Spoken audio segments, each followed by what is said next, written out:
Hmm. Hmm. We should be live. Should be live. Now, um, I'm playing it full screen now. I think I fixed it.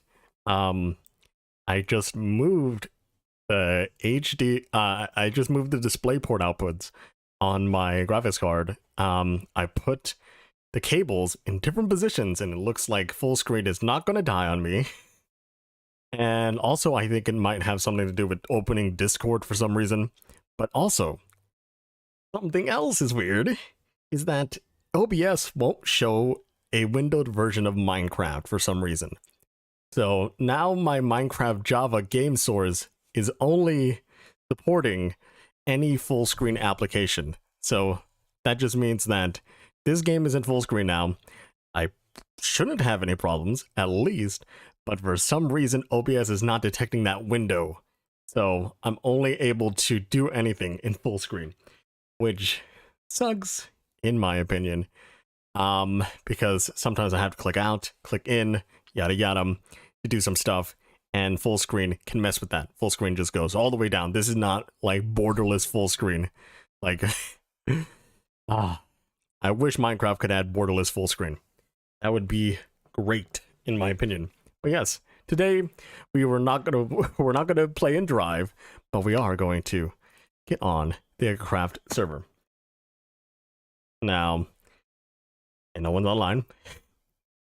Here's the thing that has been in the works. I mean, I put it on pause since like Halloween ended, but yeah, I want to dig this hole. I want to dig this hole. Now, the reason why is that if you want to think about it right, here we go. I want to make a game where you climb up the clouds and then you hit people off and they fall into the clouds again. That's why the stream title is called King of the Clouds, which is like King of the Ladder, but King of the Clouds. You're trying to get on the top cloud. You're trying to reach Goku in heaven. You know what I mean? But yeah, this is what we're gonna do today. We're just going to Monday mine down. Haha, that's why that's in the thumbnail. We're going to mine down this thing. Now, I think, yeah, I already mined down the sides here, so I don't have to worry about trying to match that up on every single side here. But I also want to dig down the sides so that I can decorate it later with something else. But yeah, this is going to be all right. And maybe I should put more beacons down there, actually. Mostly because I kind of want speed and maybe jump boost. Jump boost and speed would be nice down here. That would be good. Let's actually check if I have some stuff here.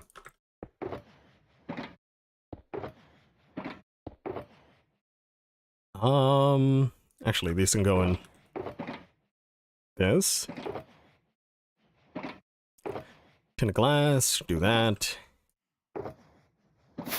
Oh, misclicked. Let's see. Oh, right there.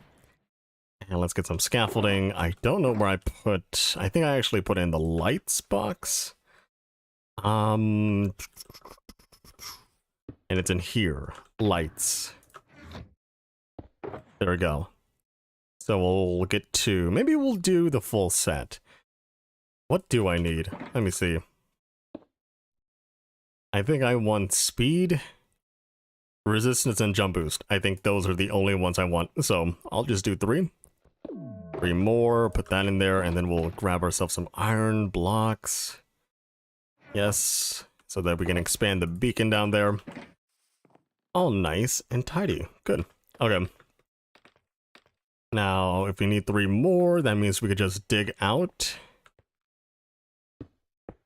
Dig out, like, this kind of area around it.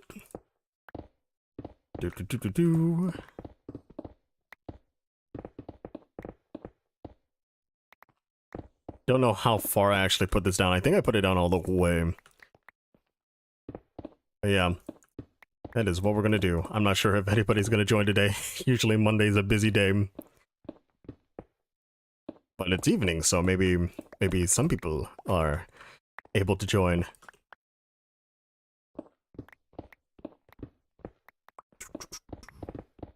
Oh no.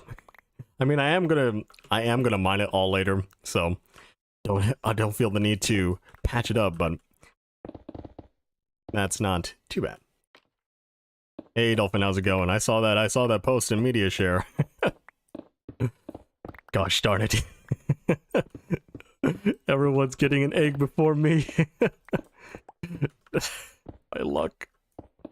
My luck is horrible with the snapshot stuff, huh? But yeah, congratulations. I'm not sure if you're hatching it at spawn or something, but hopefully we get more sniffers. Sniffers on the server. Let's revive an extinct species, you know? And then it's just started and stopped within 30 seconds. Oof. Dang. That's some timing. I'm not sure if I even... They can go for any short amount of time, right? I think at 1.19.4 they added the ability to do, like, times... No, not time set. Weather, rain, and then the amount of seconds, days, or whatever, but you have to add, like, I think it defaults to ticks if you don't add, like, S, D, or H, for, like, seconds, days, hours, or whatever. It's hatching at spawn. Nice. I really should, like... I really should be testing out a lot more command stuff. Mostly because I kind of... I forget about them every time I cover them, like, afterwards. Like, I'm not... It's the type of thing where you learn by doing, right?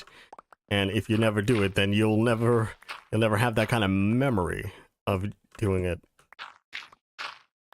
Plus, a lot of things are really handy. Like 1.20, like people bashing it at the start, right?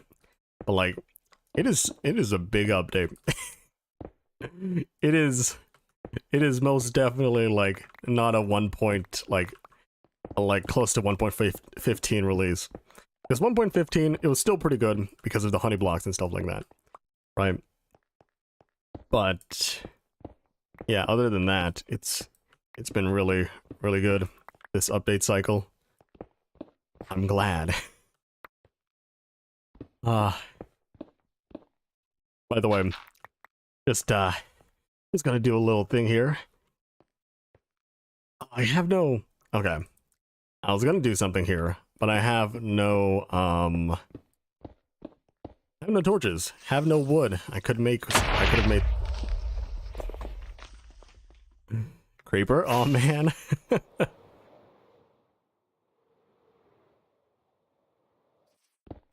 There we go. Where's my wood? Oh, wait, I have sticks, don't I? Sticks.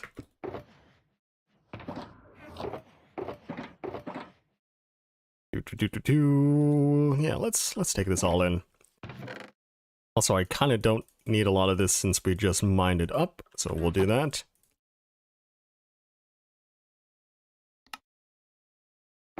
I think that should be enough.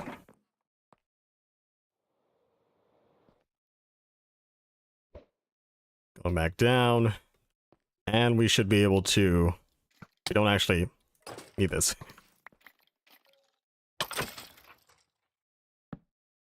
We don't need to, equip that, is what I mean. They're just falling down the holes. Skeletons! Stop being so clumsy. You're gonna shoot me, yeah. And I'd already drawn and stuff. There we go. Oh, there's nothing here. Waste of time. Maybe I'll take that clay, you know. Oh, you got rid of, like, a lot of the clay, huh? Interesting. Yeah, we're probably gonna mine a lot of this around here when we do the big hole. But it's safer to not have anything come at us while we're mining it. And when we get down to deep slate level, we'll probably go with the moss method, just because it might be a little bit faster. Oh, there's an ancient egg down here, full of amethyst.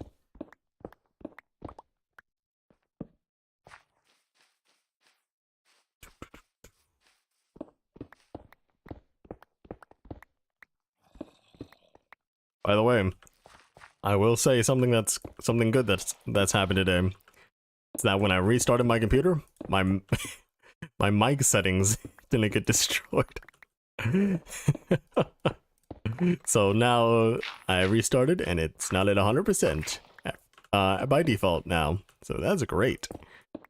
That's a fun problem that shouldn't have existed. But it's fixed, I hope. I don't know, maybe it's just something with my computer, like just switching the HDMI and DisplayPort cables just like did something to it. Like I have no idea. Maybe it just reset the like some connections or something, but like I don't know why that did a fix. I thought it was a whole driver thing. I was literally going to like reinstall the drivers and reinstall Windows, but it looks like that fixed it. So I am unsure why that happened in the first place. So I wish I didn't have to deal with it, but it's something that is supposedly fixed. I'll give an update if anything goes awry. Oh, there's an axolotl right there. Nice. Yeah, this is probably all gonna get mined down as well.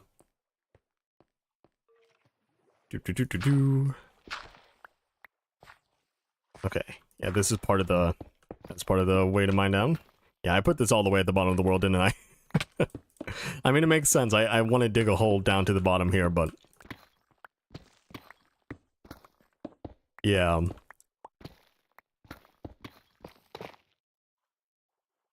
Okay. Let's put some torches down here so that I can see. Oh shoot. Okay. Oh, there's some still some clay. I wonder how deep this goes. This lush cave.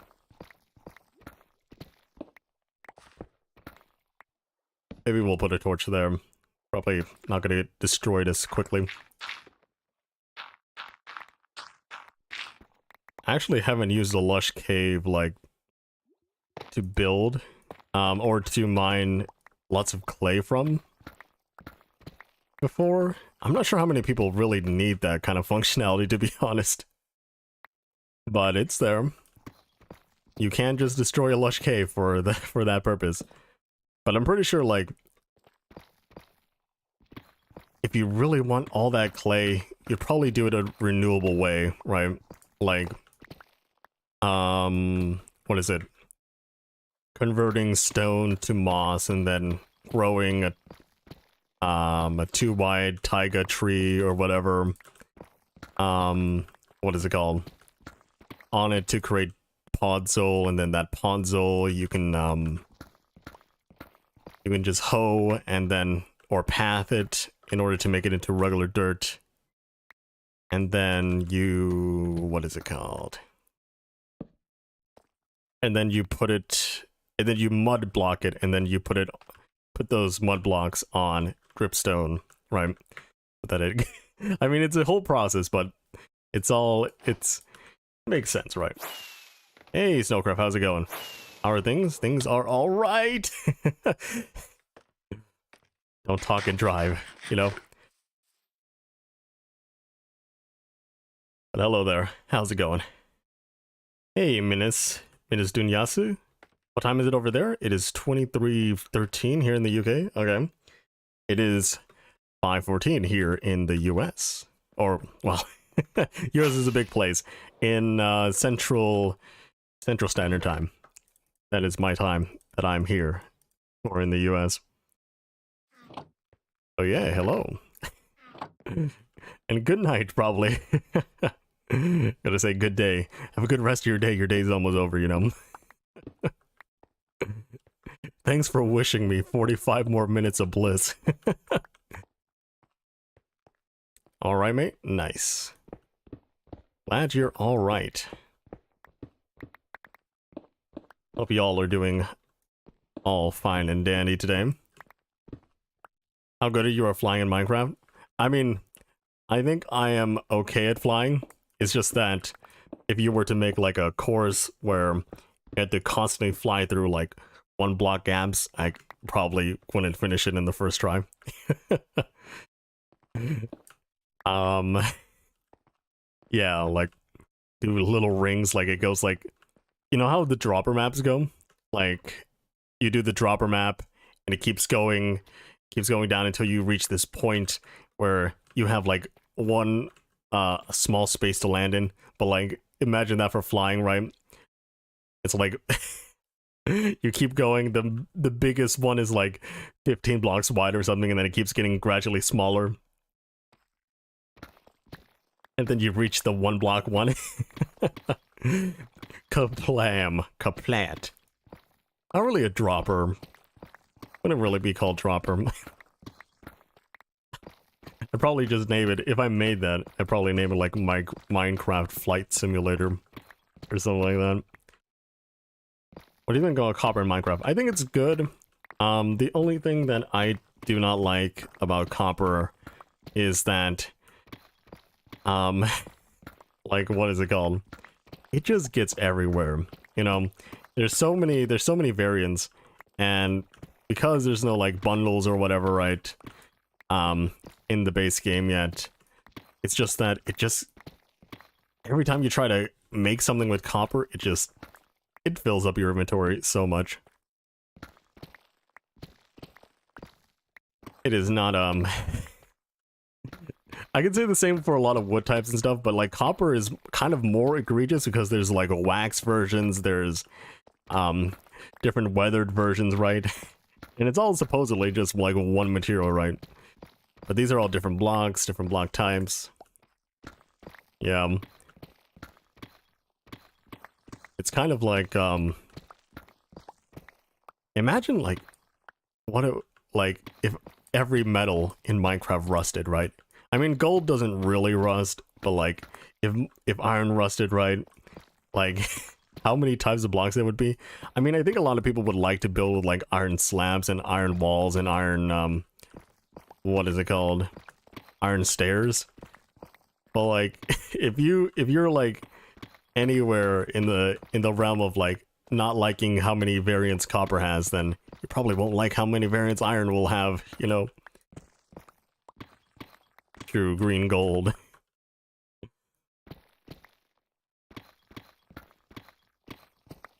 But yeah, copper is like, you might not think like, oh, it's just another mineral or whatever, it's just another metal. Like, we use copper like in our lives like every day. Your wires are probably made out of copper. Your electronics are probably somewhat made out of copper. Like, if Minecraft were to keep adding like stuff that we use daily in our lives, they probably put in nickel next, or silver, right? Because I think a lot of people would be more hyped about silver because people like to think of gold and silver like in the same vein, right? But just a lot of real life ores, real life minerals, real life elements, just I think makes sense to add. People might think it might get a little bit crazy with it, but also copper already has like, it's really just for building use. It's not really useful for a lot of electrical devices, engineering and stuff like that, right? So they can do the same with like nickel and silver and have more like mirror finishy, like iron type stuff, right? Like that kind of thing. I think that would be pretty cool. And I think nickel is a softer metal, so they maybe it's something that could be more malleable or whatever. I think Minecraft should get an inventory update. For example, having a bigger inventory, hotbar, and backpacks. Let's see, the thing that I think, I really don't think, like, should really be that different. Because if you've ever played with bundles, they're already pretty gosh darn good with helping with inventory problems. Because bundles, I've been using them so much, and in fact, I want a lot more bundles, to be honest. But But I think a backpack would be helpful, but also it's kind of like these kind of features have to like cross over between Java and Bedrock, so a lot of times you have to make features be like compatible with touch devices and things like that, in order for everyone that's playing Minecraft can say like, oh, we have a bundle. Oh, I don't have that in my version of Minecraft, kind of thing. Like, don't make people confused on like, this is Minecraft, but this is also not Minecraft because this isn't part of the Minecraft I play, kind of thing. So, just another parody thing. But if you want to go that way, right?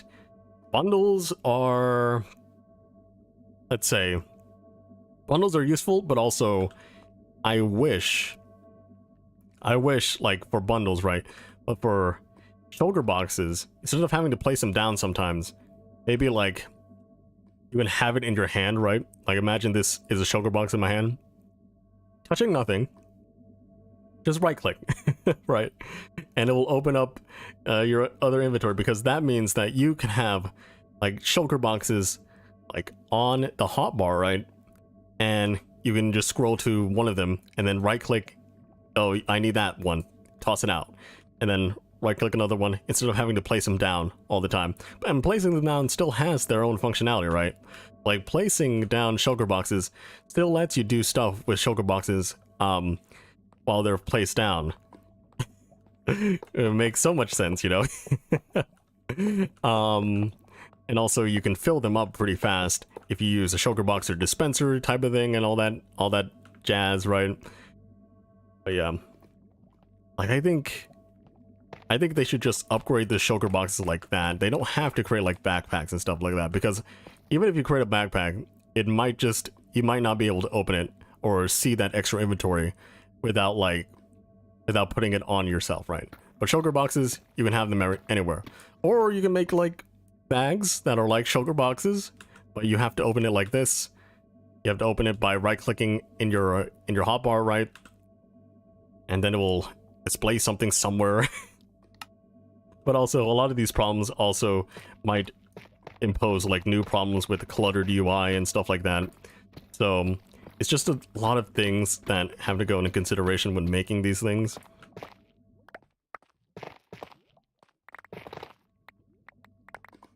It would be great if we could put shulker boxes in shulker boxes. Oh no, that would not be great. Do you know how laggy shulker boxes are? Like, if you keep doing that, if you're able to do that at all, that would just be lag city. That would be not so great. Because especially if you're loading a place with like, imagine a chest full of shulker boxes that are full of stuff. That is extremely laggy. That is a lot of data in one spot. And everyone on the server is constantly like loading it and then unloading it and stuff like that every time you access that inventory. Lang would be living up to his name. New server crashing method incoming. Out of bounds string exception.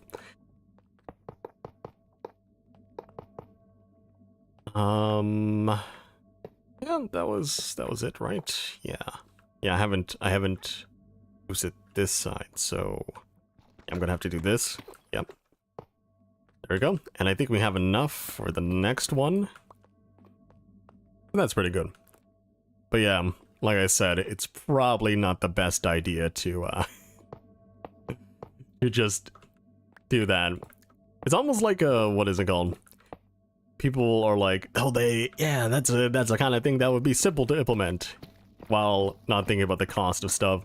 If you like, what is it called? If you've taken any computer science courses, they'll teach you about like time and space complexity. Like the most simplest things that you can do will probably not be good in terms of time, the time it takes to do it, and also the space that it takes up to do it, right? Because what you have on your computer is like finite hardware, right? Basically, even though it's upgradable, you still have to allocate that that space and that processing power in order to do tasks on your machine. What block would you want in Minecraft? I would personally love marble, different type of colors of marble. You see, I think the thing about marble is that calcite is very close to marble, even though it's a completely different like material, right? Like in texture, I would think that like that is marble, right? Like I would think that calcite is marble, but it's not. So I don't know what they can do with marble. I really don't. Maybe it's like something that's I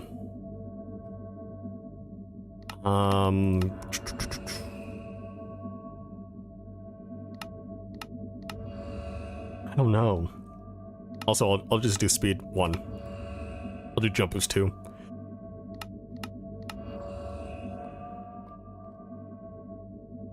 I don't know what they can do different with marble, because I think a lot of people would think of marble as some kind of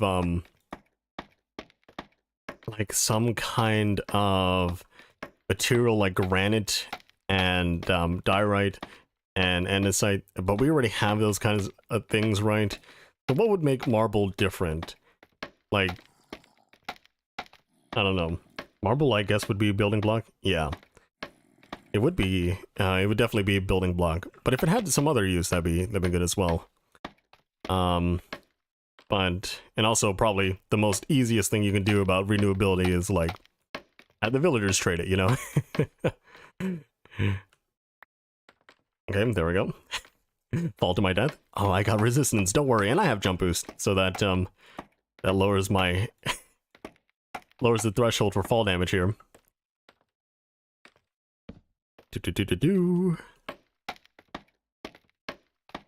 Yeah, if I wanted a block in Minecraft, I don't know. If you're talking about like a specific type of block, then like that I wanted for a long time, it's like a green wood block. I think that would, like, it has to be tastefully green, by the way. Not like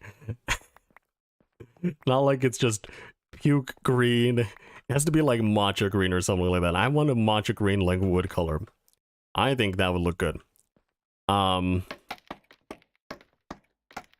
But in terms of like blocks that I would want, that would be more interesting than just another wood, it would probably have to be something to do with volcanoes. Maybe like a pumice block or something like that. I don't know. I have no idea. Oh, maybe I should actually change this up a little. There we go. So I honestly want volcanoes in Minecraft. You can already kind of make them by yourself. With, what is it called?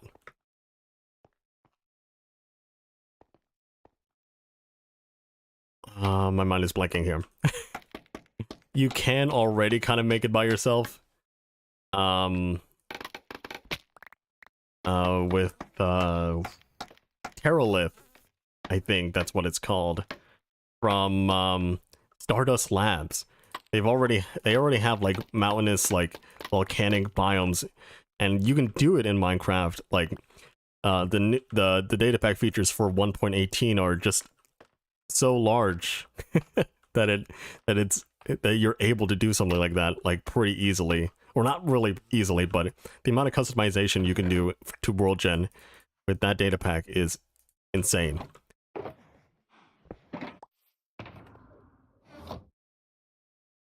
Is green your favorite color? It is not. My favorite color is purple. I love the purps. 100% original idea. Marble can make up a cave biome where mobs including Medusa can spawn. This is my original idea that's not been taken from anywhere else. Real. Yeah, I believe you. I've never heard of Medusa before. That's totally real. Never read a Greek mythology book in your life. Yo, man, that's so real. You should copyright that idea before Mojang steals it. You should copyright a dog so that no one could steal it. You know what I mean?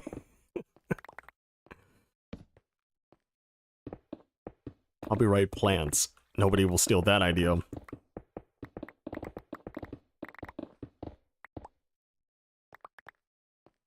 I'll go to the purple crew. I'll go to the purple cool. Is there a color you don't like? I don't know. Let me think. I think just like psychologically, like brown isn't that appealing, but I wouldn't say that it's not useful. Like, it's not like I don't like it, it's just that it's not like aesthetically appealing to me. Like the color pink? I'm okay with pink. Oh, maybe I should actually get rid of this. I am gonna mind that. Yeah. That's the reason why there's a gap there.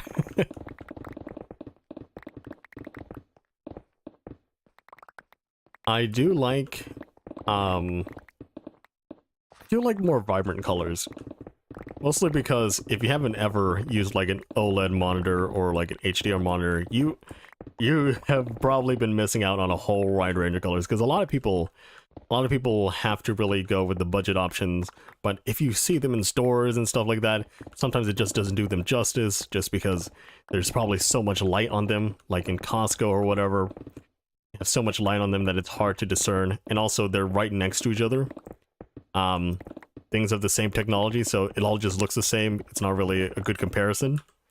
But yeah, if you get to see one in like a dark room or like a dimly lit room and it's the only thing that's like on, it's pretty good. Like, life doesn't have to be all dull.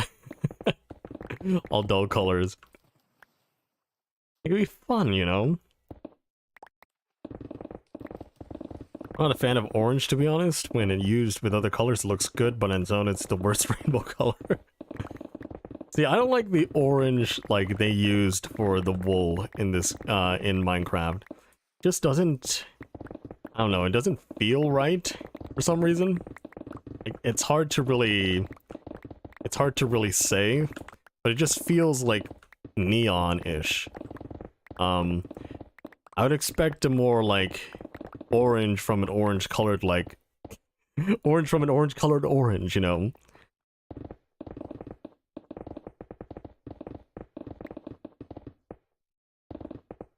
Dang, I forgot about Costco. Costco murder mysteries. I forgot about that too until you brought it up. Just let it stay in the back of your mind. You don't have to bring that up every Christmas, Uncle. Just like, yeah, like the only time like an older person in your family gets to share one of their stories is during a family gathering, and it's the only story they tell. You know, like, let grandpa, let your old uncle tell that story, because honestly, when people get old, like, they probably aren't able to do more exciting things in their life, so they can't really say anything different. You're like, oh, you told that story 100 times, Grandpa. We're like, Grandpa can't do any more stories, kid. Grandpa can't experience new things, kid.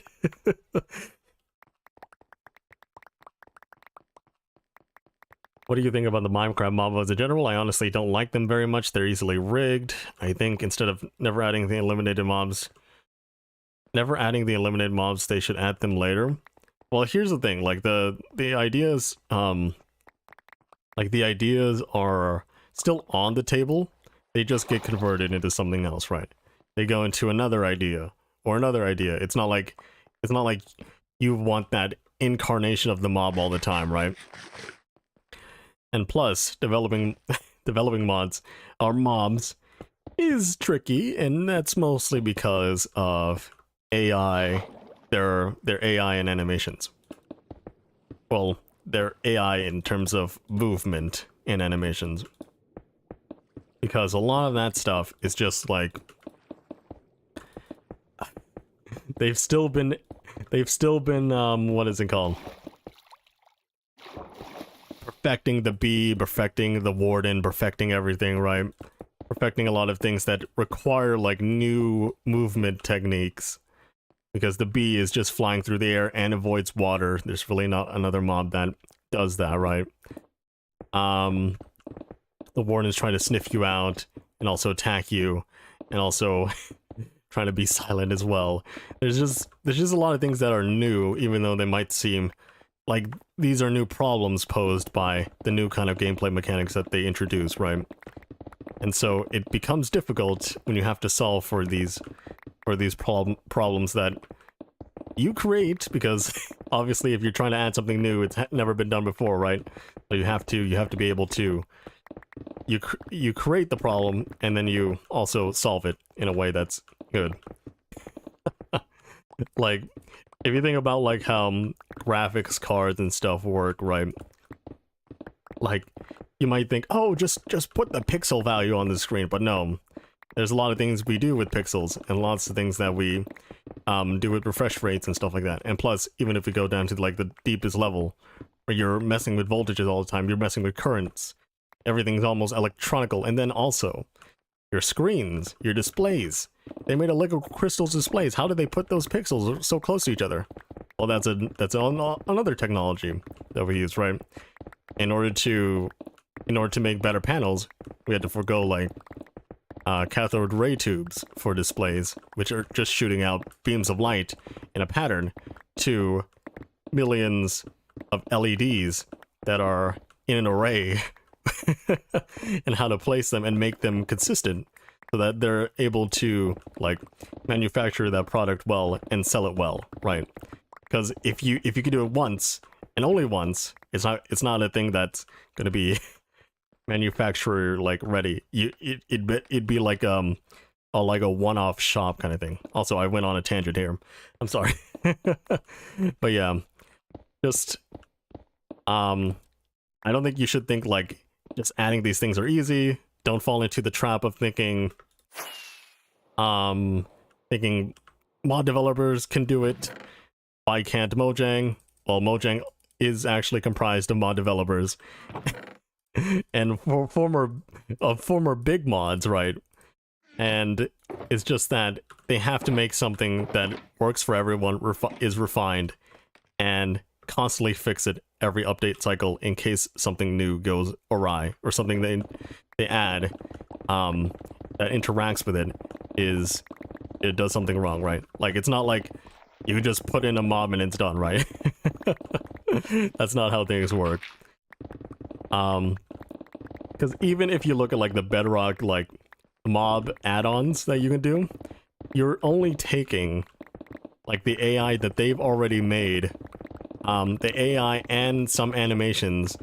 You might have to do your own block model, but you're taking those things that they've already solved and inputting it onto your own creation. So that's, they've already done like the majority of the work.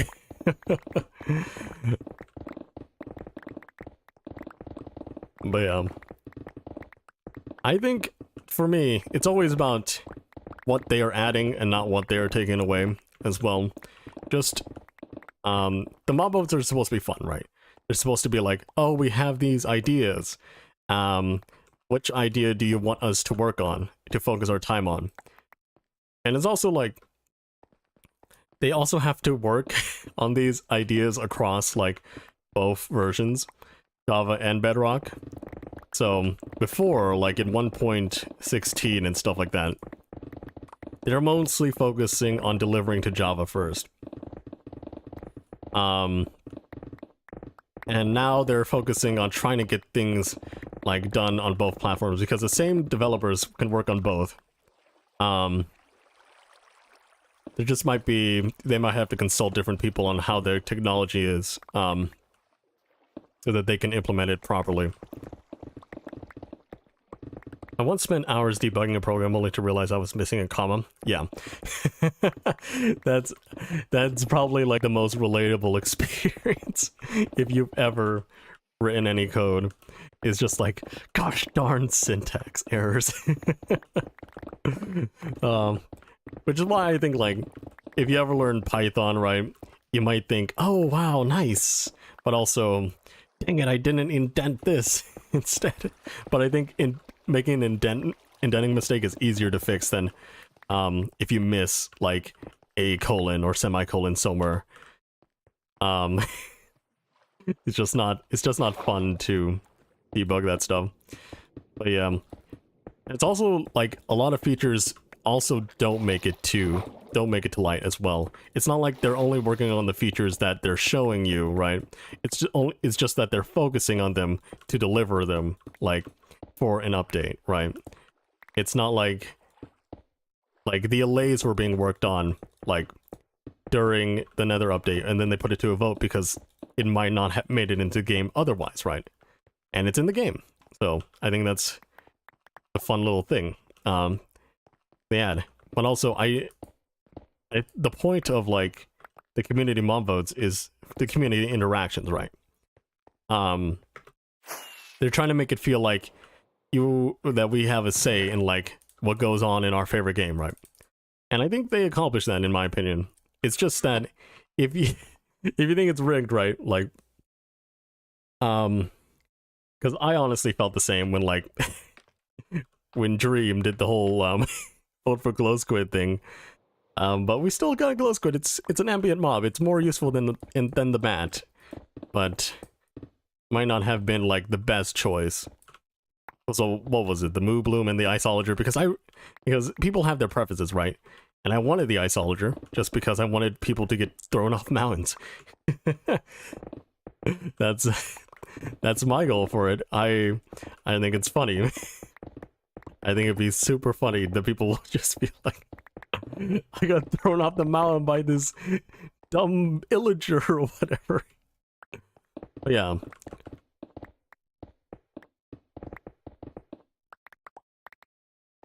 Agreed, often it's annoying when that happens. Syntax error. Yeah.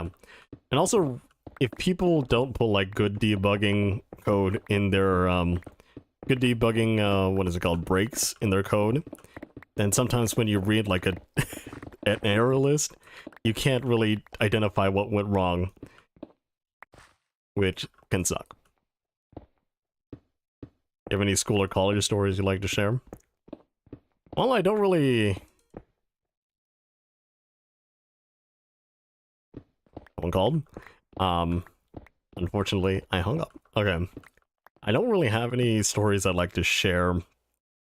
Mostly because a lot of the stories that I have for school is just pain and suffering. Just stress. It's not something that I'd like to go over. But yeah. If you have any fun story times with your friends or whatever, you can share them. I didn't really have like a consistent friend group, so I didn't really go much. But talking about any field trips, like the last one I went to was like Six Flags or something. And that was almost, we'll say like at least 6 years ago? Not sure. But I'm not sure how many people do that anymore, because I think there was field trips before where people went to Washington, D.C. And honestly, now that I've kind of like grown up a bit, right? I don't understand that. To be honest, I don't understand why you would want to go to D.C. as a field trip. I hate school. School can be a pain. But yeah, a lot of, if you were in like a Spanish class field trip, you probably, if you were good in Spanish, you probably get to an upper level class. And you can go to like, they might have a Spain trip. And I think that's way more worth it than just going to Washington, D.C. because Washington, D.C. still costs a lot, right? it still costs a lot. And yeah, it kind of also like ostracizes like people who don't have the financial capability of supporting their kid to go to a place with their friends, right? Sometimes school will be like, oh yeah, we can help fund this, but other times it's like, you're broke, you're out.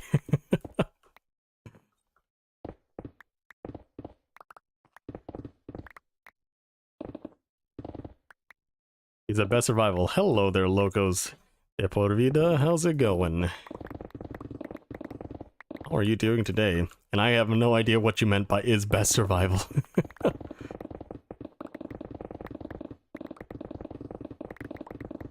But for school, it's just like, sometimes they have like good field trips and other times it's just like, why would you want to go? Besides like going with your friends or whatever, right? Because that honestly can already be like worth it just to hang out with your friends on a trip. But also, yeah, right. Why would you want to go to a place like DC? It's like wanting to go to like, what is it called? Like JFK Airport or something. Just like some place where everyone always goes, but also there's really nothing to see there. Like, is the White House like really that exciting? And plus, a lot of things you can already kind of view through Google Maps and stuff like that because they have the new kind of like 3D map kind of views. So even if you don't go there, you're not really missing out on much, you know.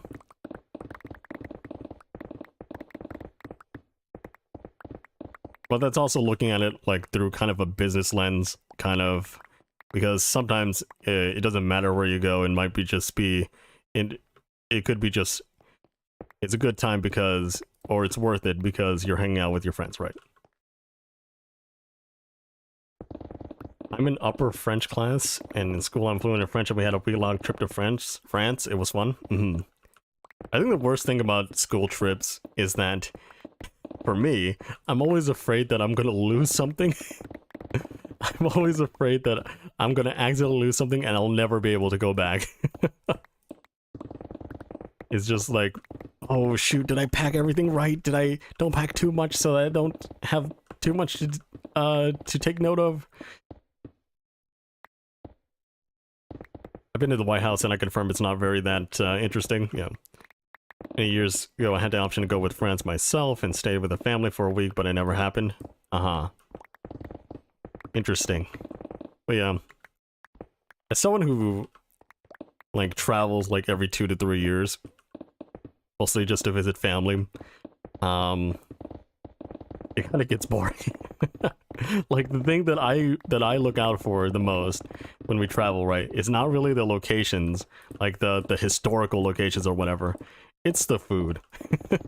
Because I want to taste the new food. I want to taste good food at least.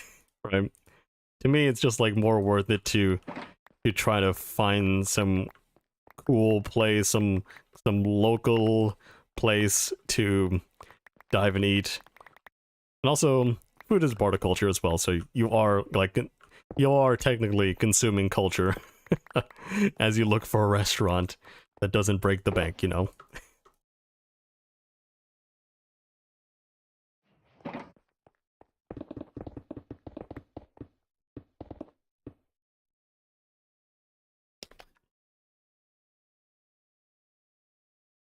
Ah. Ooh, okay. It's actually been raining a lot this week. So much that my, like, I don't know how much weather you guys had, but like, it has been like raining and raining, and the humidity levels, especially since I'm in the basement, have not really gone down from 60%, which is concerning. And remember, keep your house at a good like temperature and humidity level, because a lot of times that will affect your health. You might not feel well if it's if it's at an imbalanced, what is it called? Thermometer and barometer level. Rain here in the UK. But the humidity levels shouldn't really like matter that much if you're always like exposing your house to new air, but the basement doesn't really have that many that much good air here, so yeah, it's a problem if you don't take care of that as well, because you can still get stuff like dry eyes, dry skin, runny nose, all that kind of stuff, just from having an imbalanced temperature and humidity level. And just remember, like, you might learn this in science class, you might have not, or you might have forgotten, but like, the amount of humidity also kind of depends on temperature, because as there's more heat, there's more energy in the air, there's more water can saturate more in the air. Type of dealio. Ever heard of osmosis or whatever? I forget what that thing is called. What is it called? That science term where things like to go in dense or less pressurized spaces, right? Like pressure wants to balance itself out, kind of thing. Our friend in the school trip to Thomas Jefferson's home, Monticello, in Virginia. That sounds fun. Oh yeah, I did go to... I mean, I think it's a very, very common thing for anyone who lives in Illinois, but like, probably like in around like 6th to 8th grade, you're probably going on a school trip to see Lincoln's tomb for some reason. And then people just touch the Lincoln statue on the nose because everyone says there's like you get good luck from it. Which honestly, it's kind of funny if you think about it like that. It's like, oh, you touch my nose, get some good luck now.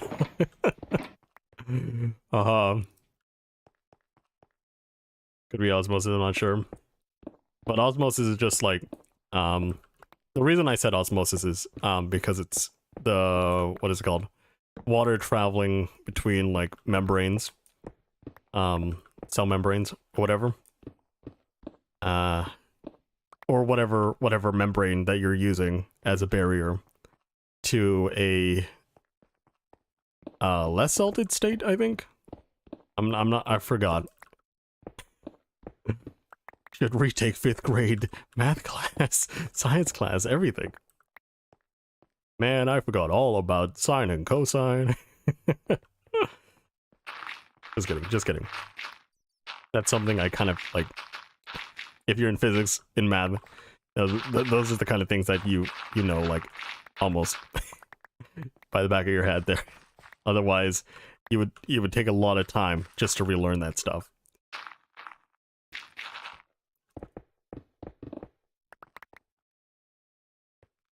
Almost midnight. I'm gonna go to bed now. Bye. Well, have a good rest of your Tuesday. Oh yeah, forgot. Tuesday. I think we will.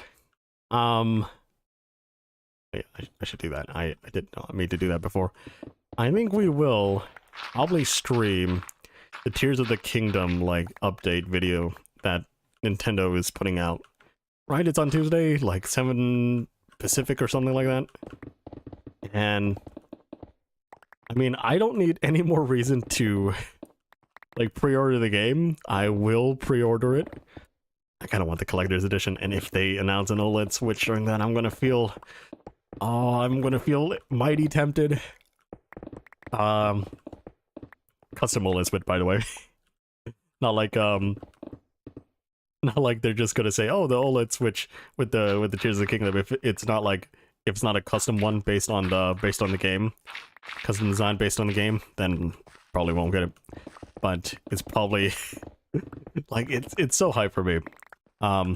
especially since like Breath of the Wild is one of the first games I played on Switch, obviously because it was probably the only game people really wanted to play when the Switch launched. But yeah, it'd be an update from my launch Switch, which for me, the Switch is like the only things wrong with my launch Switch after all this time, right? Like it's been 5 or 6 years, right? Is that the Joy-Con thumb grips have gotten a little bit more, how should I say this, worn down. And I think it's either the left or right one, but the speaker, it's only really playing mono sound. So unless I connect it to the TV, I can't get a stereo experience. So those are the only like problems I have with my current Switch. I would like to upgrade. I'm not sure if there's gonna be a Switch 2 next year, but I'll be sure to check out the Tears of the Kingdom one if it does exist somewhere. Hey, Energy Battery, how's it going? How are you doing today? Anything else that I could fill in here?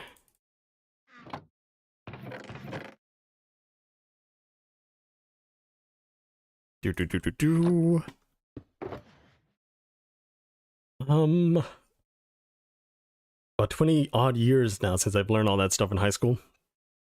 Yeah, you just, what's it called? You forget some, you don't forget some sometimes, right? It's a give or choose based on what kind of job you were after or whatever, right? Like, if you don't have that much, like, need for that information, it just gets replaced by something else, or it's just kind of there, but it needs to be, like, reignited, right? Good, nice. The speaker is not speaking anymore. It sounds like you've worn it out. See, I don't think I really... Here's the thing that I think I did with it. I think what I did with it was... what is it called? I think somehow I dropped it. I don't really remember. But at one point I accidentally, like, plugged in a device that made the USB port not work anymore. It works now for some reason. I don't understand why. I think some kind of Nintendo Switch updated it. But the port is just like... Port was messed up, and then the audio was messed up. So I think it somehow did that, but if it was that same, like, same thing that happened with the USB port at the same time, then the long-lasting effect was that it did it to my Switch and not the USB port. Because the USB port is, like, on the dock, right? Like, the dock is, what is it called? Like, I think the dock was refreshed somehow, like, updated. Yeah. But the Switch, I think I did blow out the speaker, so... That's unfortunate. I don't know what device it was. Also, back when the Switch was, like, brand new, right? I tried to buy, like, some charging accessories, but back then, Anchor was not as... did not have the greatest devices, and it wasn't that cheap, right? So, good thing Anchor exists now, but back then, I tried, like, a Nico thing, and it just didn't work. It just didn't work. So I bought it, I got it. I was kind of upset when I got home, you know, from GameStop. I was like, this sucks.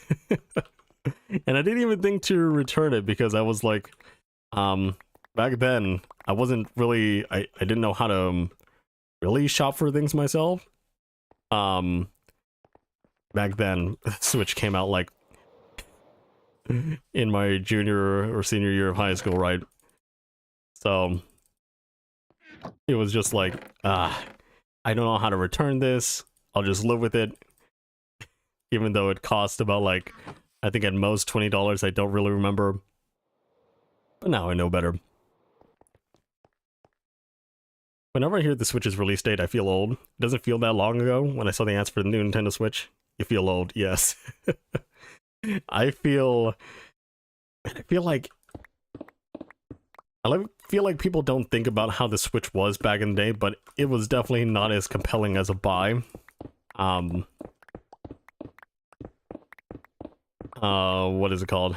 Than it is now, because a lot of things are just, you can play so many games now, and they're right there just to be downloaded.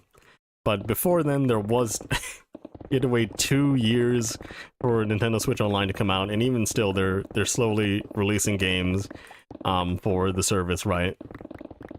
But then also that time there was only like Breath of the Wild on the Switch. The only reason like I jumped on the Switch in general was just because I had a Wii U that was not doing anything, and I just wanted to play Breath of the Wild without a more compromised experience, right? Because I was so hyped for it, and like you do realize, right? Like the Breath of the Wild is like older, a bit older than the Switch too. So even if I talk about Breath of the Wild here, if you feel old about the Switch, you feel old about... you might feel old thinking about how Breath of the Wild came out a couple years ago.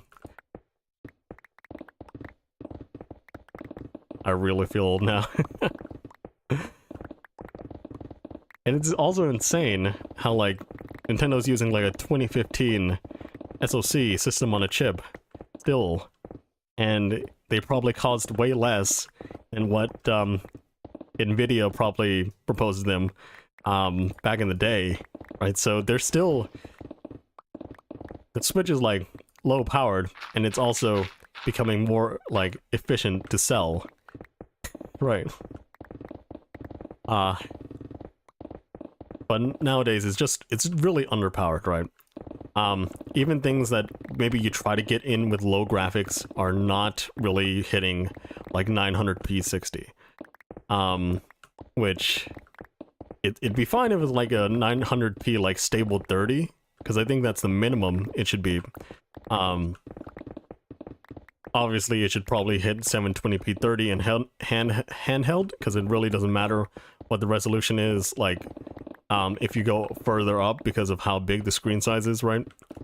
The pixels per inch really don't change that much. But yeah, it's just that we need a lot of the games to also hit good levels, right? It can't also be like it can't be geriatric, but like by today's standards it's kind of geriatric. It's like a low level, it's almost like a low level PS4 performance, but it runs at like 15 watts and stuff like that, right? So I think it what is it called? I think it is more powerful than the Xbox 360 and the PS3. That's just how like more powerful technology has become, right? At a lower wattage too, right? But you can already tell its age by a lot of things, because they designed like the home menu to be very lightweight. So that means it's trying to run with like the least amount of processing power and RAM that it that it has. And I think it only has like 4 gigs of RAM, which is like 1350 I mean 3050, or what is it called, 1650 level performance level amounts of RAM, which is not good, especially since that is shared with like both the CPU and the GPU. That also means that's probably like the reason why the eShop runs so slow. Like, it's because they're trying to load things in, and also because it's like a more mobile system, right? It just it doesn't have that many lanes for data, which means it can be limited by a lot of speeds, a lot of bandwidth issues. And if you see any overclocked Switch videos, you can see that some of the bandwidth issues can be solved by just running at higher clock speeds. But other than that, it's really just not going to be powerful enough to drive a lot of today's games, I think. Although one of the selling features of, like, Nintendo Switch games, in my opinion, is that you don't need tens of gigabytes to download to play a game, right? Because all the assets are probably, like, low quality, or not low quality, or low in file size by compression and stuff like that, because they don't need to be, like, above 1080p. But yeah.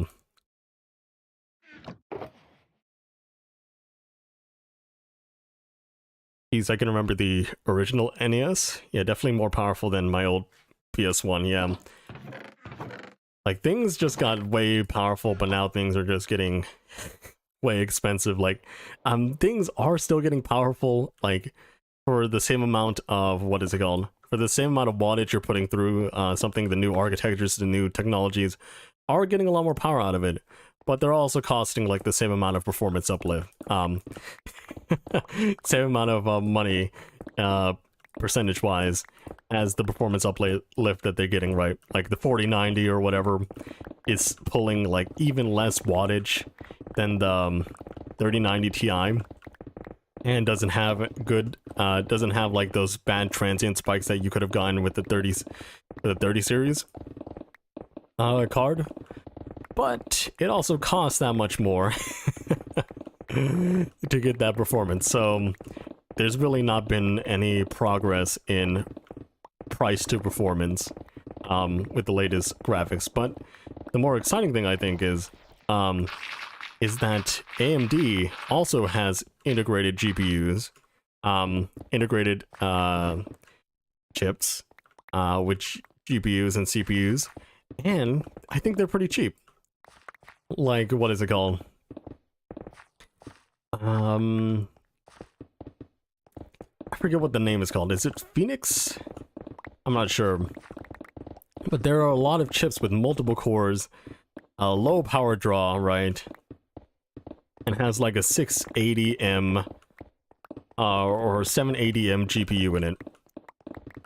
Now, that's probably not what Nintendo will use, because it would be a huge pain to port everything over to, like, the AMD architecture. So for a Switch 2, they'd probably go with the custom chip made by NVIDIA. Yeah. The Ryzen chips are pretty good in terms of power efficiency and what they give. Because then, if you can even get a device with, like, the 780M, well, I feel like that would be next gen, right? 780M for, what is it called? Maybe $500 or less with a screen and all that on the controls and stuff like that. Like, that would be game changing. That is like level 1650 levels of performance, 1650 desktop, not mobile, right? Like, that's in the palm of your hands and runs at most like 28 watts or something like that. That's insane. I mean, for laptops, probably that's not that much. But you're not buying it for the laptop. You're buying it for, like, the handheld experience, the low powered experience. And even if you limit it to, like, 15 watts, I think it still would do better than, like, the Nintendo Switch is right now.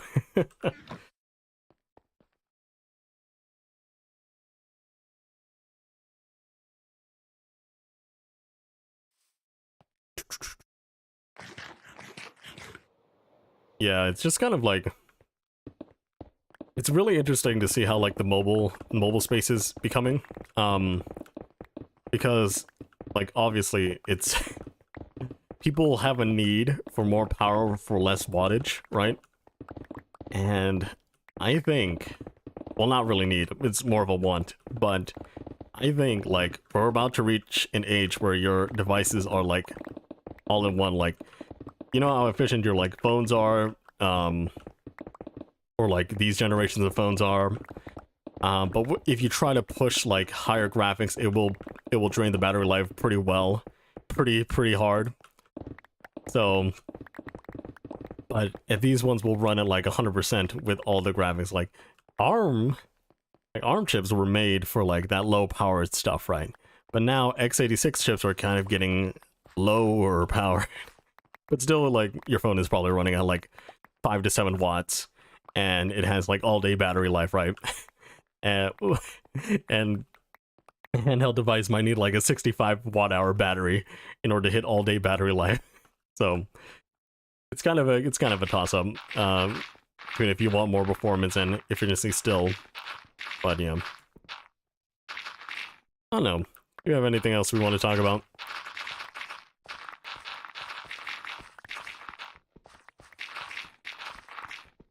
Because I'm just mining away. Probably have to go to like the end farm soon, or the enderman farm, to heal up the pickaxes.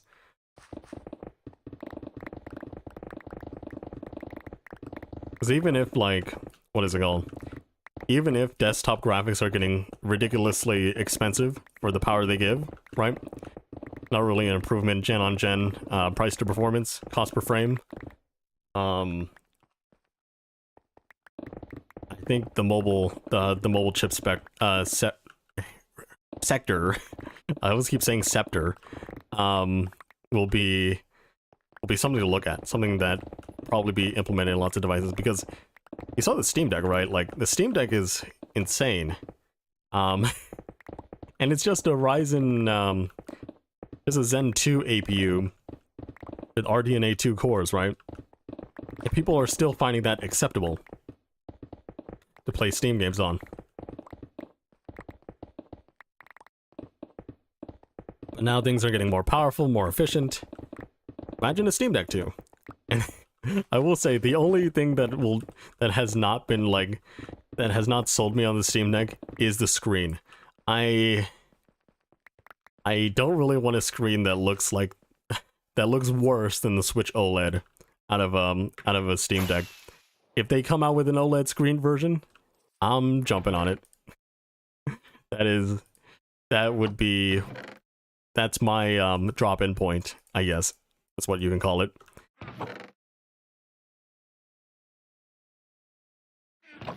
And the reason why the screen is so important to me is because that's the thing that you're going to be staring at the entire time, right? Like, if I had the choice now and I didn't have a Switch before, I would have gotten the OLED Switch, definitely, because that's just the thing, right? You're staring at it the entire time. You don't want to have to be staring at the screen that's like not that great. But I think Valve said themselves that if they wanted to add an OLED screen, they would have to make it repairable, right?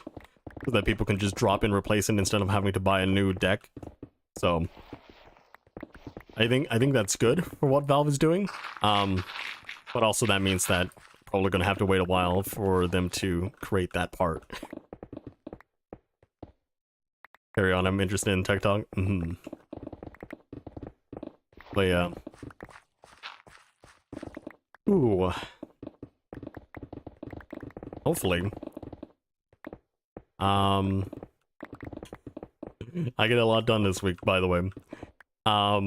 Because I have a lot of things that I want to do. And also, I have to get back on the Snapshot server. I just want to find my own sniffer egg.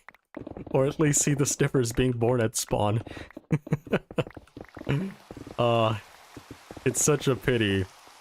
I mean, it's so rare, right? Maybe the next stream that I can do, which will probably be next weekend, for the server, is I'm trying to find a silence trim, or at least pay for one, from someone, right? I think that would be great. Because I like finding those rare things, but also having to search for the rare things is kind of a pain. Do OLED screens produce high blue light levels like LED backlights do? Well, no, it shouldn't, because every LED is self-emitting, so it doesn't need a backlight. Its light is its only light, right? But some versions of OLED screens, like I think QD OLED might do something like that, but it's just trying to do it's trying to produce color through a layer, the quantum dot layer. Maybe WOLED, which is OLED with a white LED. Added in the mix of red, green, and blue, right? So yeah.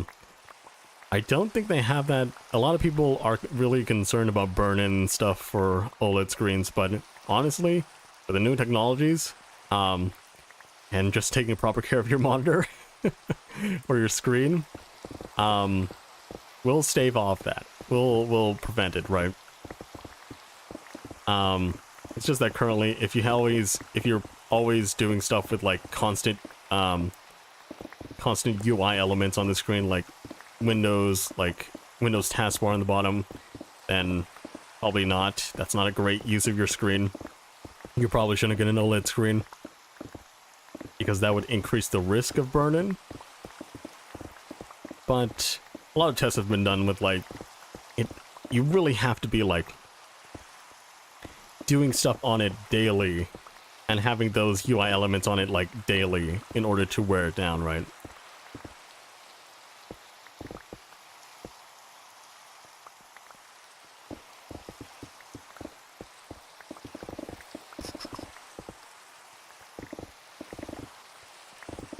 Actually, what level are we on now? 41? Shoot. This is a bigger hole than I thought it was. Yeah, maybe we'll probably do like 2 streams on EchoCraft every week. Maybe Monday Mine Down, where I keep on doing this, and then we'll do another stream doing something else. Because this is going to take a while. I mean, it is already taking a while. I'm not sure how far I got down, maybe like 10 blocks, and it's been like almost an hour and a half. And layers, I mean. Which is an oof.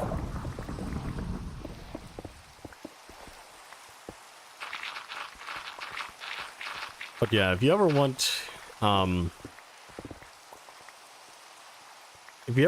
good like explanations and stuff on like monitor tech, you can watch like Monitors Unboxed, or I forgot his name. I think it's TV Tech Testers or whatever.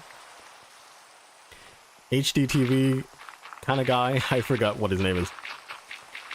But also like Tech Testers, where they test a lot of monitors, screens, and all of them are like really hyped on I mean, for obvious reasons, like on how OLED is now really hitting mainstream markets with like the popularity of like the LG C2 OLED panel. Like that looks pretty good. And it's affordable comparatively.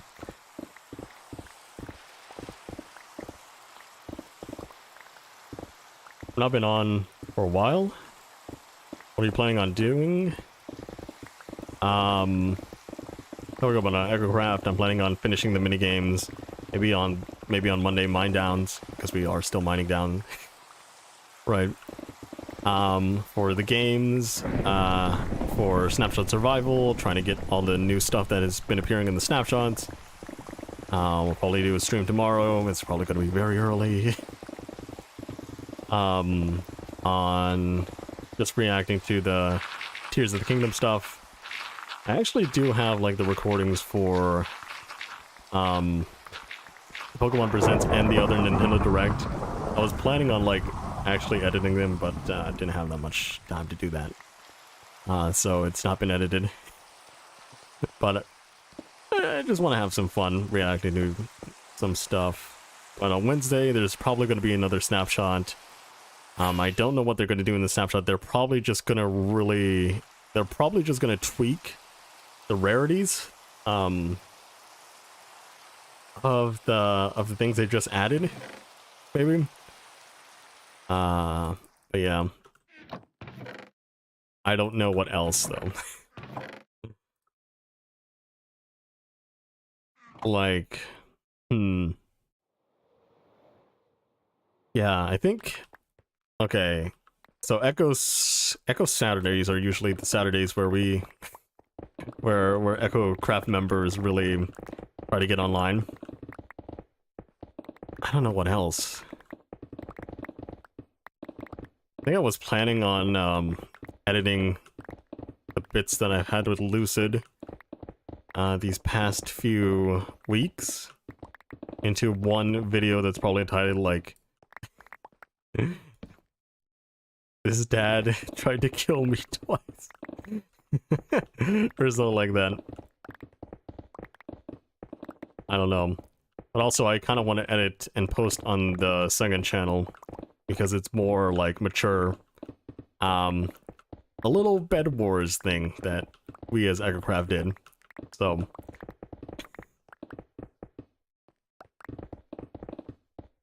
cool, I got some editing of my own to do. Nice. Yeah. I've just been coasting along, trying not to get burned out with everything. As I keep doing this stuff. I really just don't want to fall into a rut like I did before. It's like, I just don't want to touch a computer. Like, kind of feeling. Don't really want to feel that way again because this, everything that I like have to do is done on a computer, and if I don't want to touch it, like, that's not a good sign. I just don't want to sit at my desk all the time. I want to have to stare at all my screens, yada yada. And that was not a good feeling to have for a while. Honestly, it just made me feel sick. Just to look at a screen.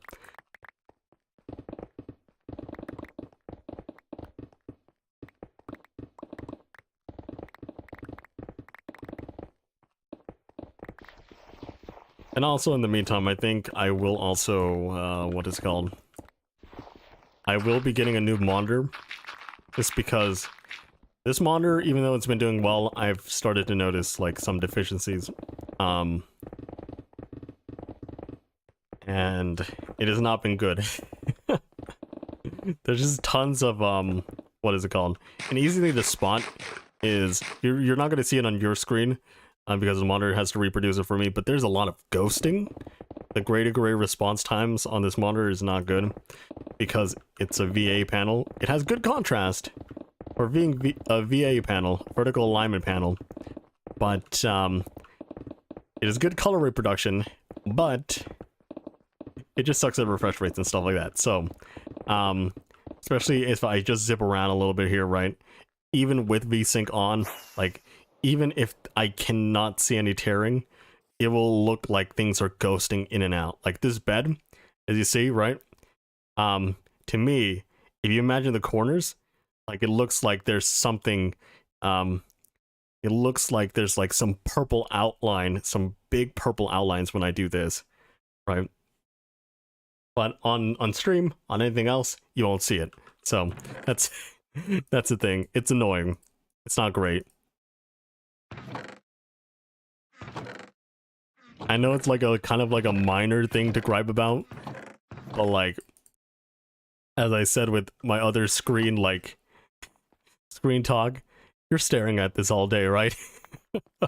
And this is the main monitor. You're staring at it all day, and it's bad if it's gonna annoy you every single day, every single time that you stare at it. So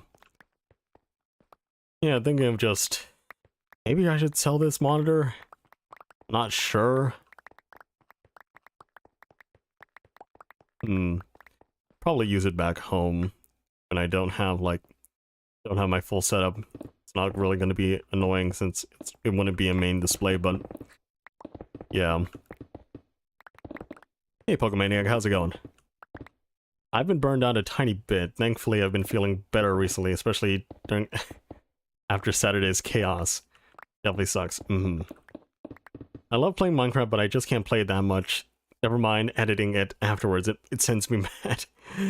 Sounds like a slow refresh rate with your monitor. Yeah, this is the only one other monitor in my setup has a 60 Hz monitor, right? And that's a 1080p monitor. If I want to, I could replace it with the fast refresh rate that I have right now on the side. But the size of this monitor is why I use it as the main display, because it's 4K, it's 32 inches, right? The other monitor is like 1440p, it's what is it called? It's 165 hertz, and I got that good on a sale. I don't know why, like a lot of the sales, a lot of things that I bought like last November and October have just gone up way in price recently.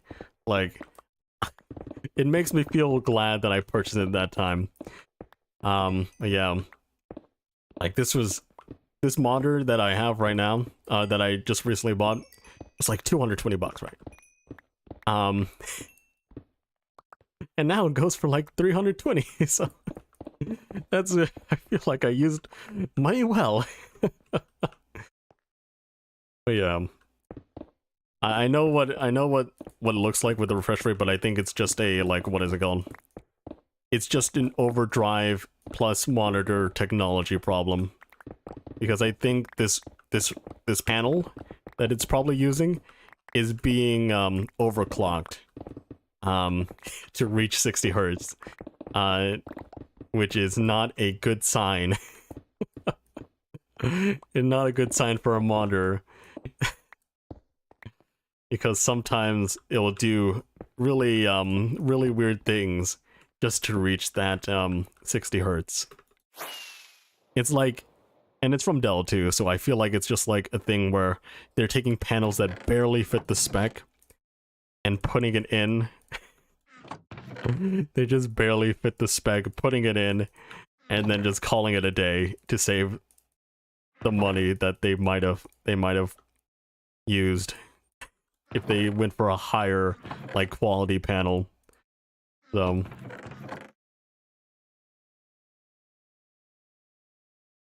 there's a lot of scaffolding here. Interesting. I guess I won't take that. The monitor I use to record switch videos is permanently stuck in zoomed at 7% while using HDMI, so I can't see the edge of my screen.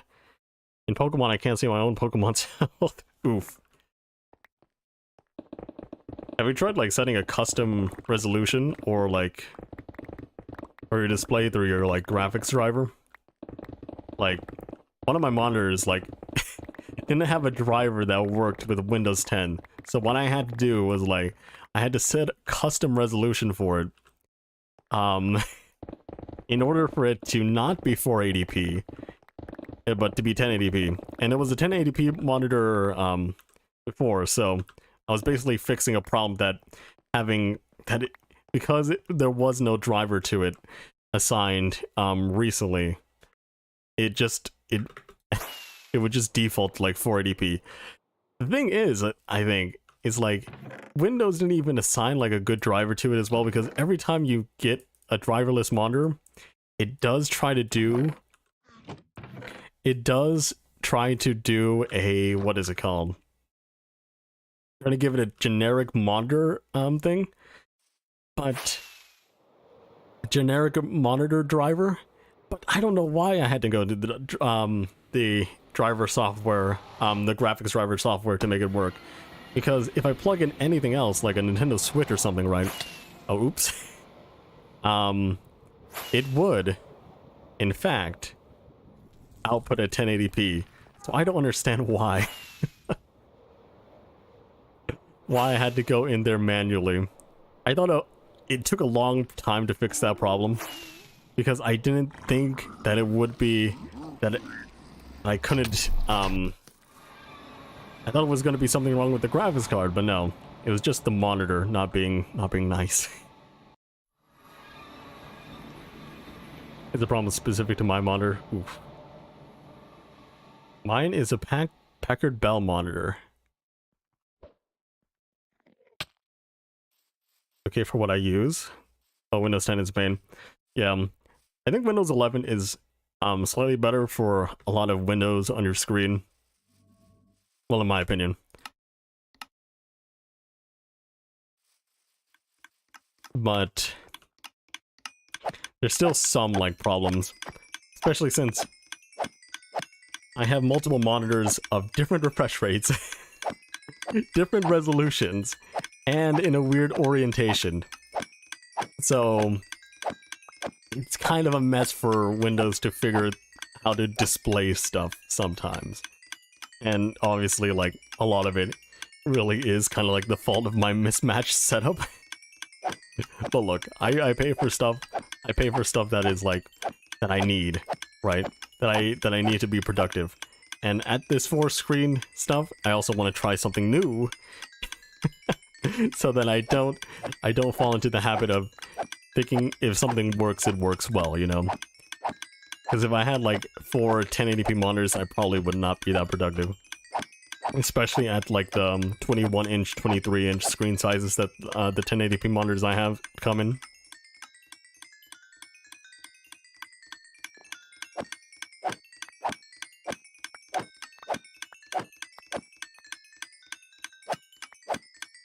But yeah. There we go. Also, I don't know who put stuff in these chests. It's just some random stuff. Just like some random stuff in here. I just put them in here, right? Sometimes there's just new stuff. I think someone's just coming over here and just placing some random stuff just to get some ender pearls and then just leaving because their inventory is full. I don't understand.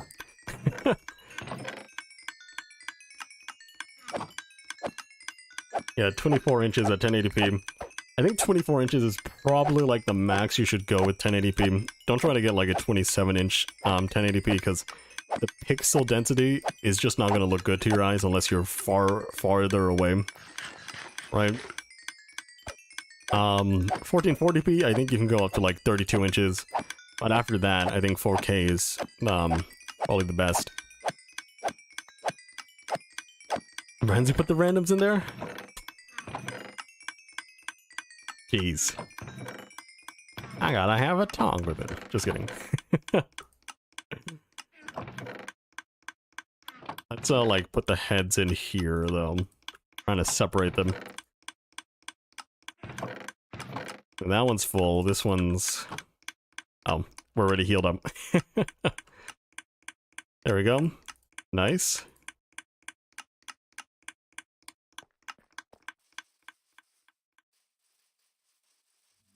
We need more overflow dispensers.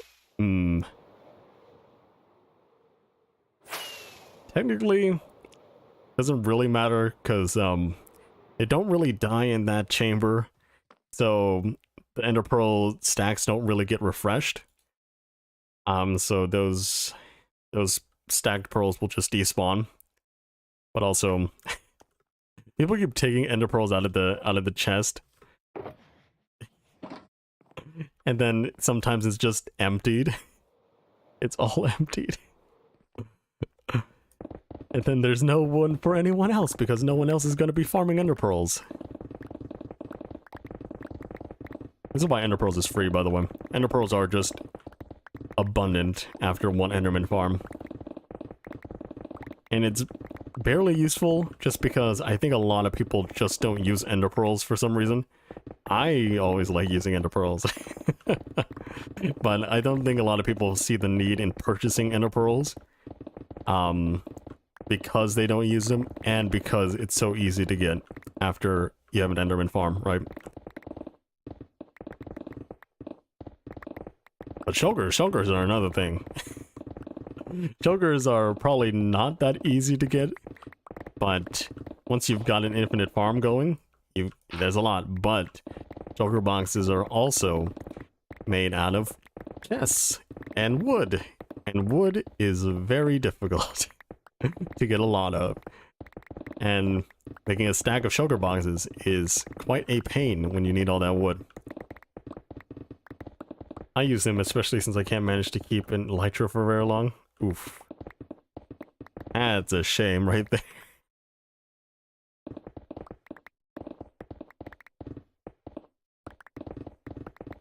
What do you mean by that? Do you mean that you die and lose them, or does it mean that you keep flying and then it depletes and you can never, and then you have to go in or use mending on them or whatever, fandom membrane, in order to repair them?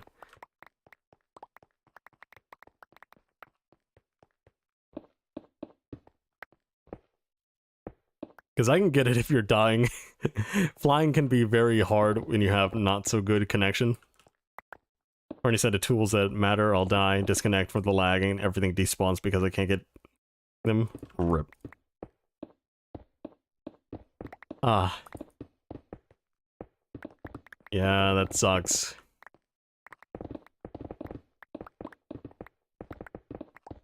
Man, if you had like, what is it called? Because internet is getting cheaper these days, but it doesn't really matter if you don't have coverage. If there's nobody in your area that can cover you for it. Because right now I think you can well, in Chicago, in Illinois itself, you can get like, if you're nearer to the city, like $50-$60 per month for gigabit internet. So I think that's pretty good. We actually switched our plan over to that because of what is it called? Because we didn't need cable anymore, and I had to convince my mom and dad that in order to watch the shows that they're watching, you don't need cable. You can just stream it on the internet. If you want to watch the news, you can just search up the news channel on the internet, and you'll bring up a live broadcast, and probably without many ads. But yeah, we got the price down on that, so that's all good in my point of view. There's no fiber physically, yeah. Unfortunately, if they also have, I mean, technically, like, you can use old lines for DSL because a lot of them are pretty built for it, but it's just that a lot of people need the connectors, need to buy the connectors, and then you also need the servers. Like, what is it called?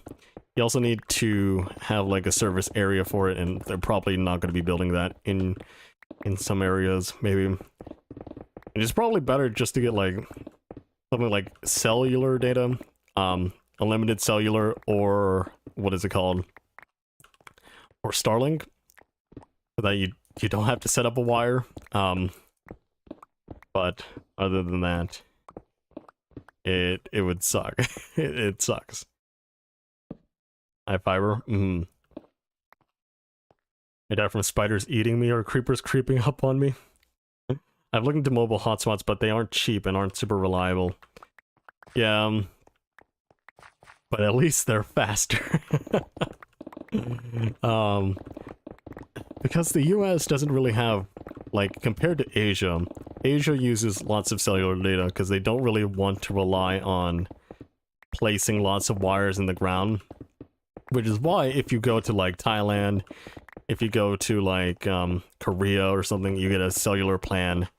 They usually have very good and reliable cell service. But in America, because lines in the ground is commonplace, and they don't really want to spend that much more money on the infrastructure for it. To place like cell towers everywhere, right? Cell data is just not as cheap and not as good as overseas like carriers, which sucks. But also, just a reminder, like, America is also a very big place with widespread out things, and also, what is it called? States have borders, and some things may not work across a border correctly, just like your state ID or whatever.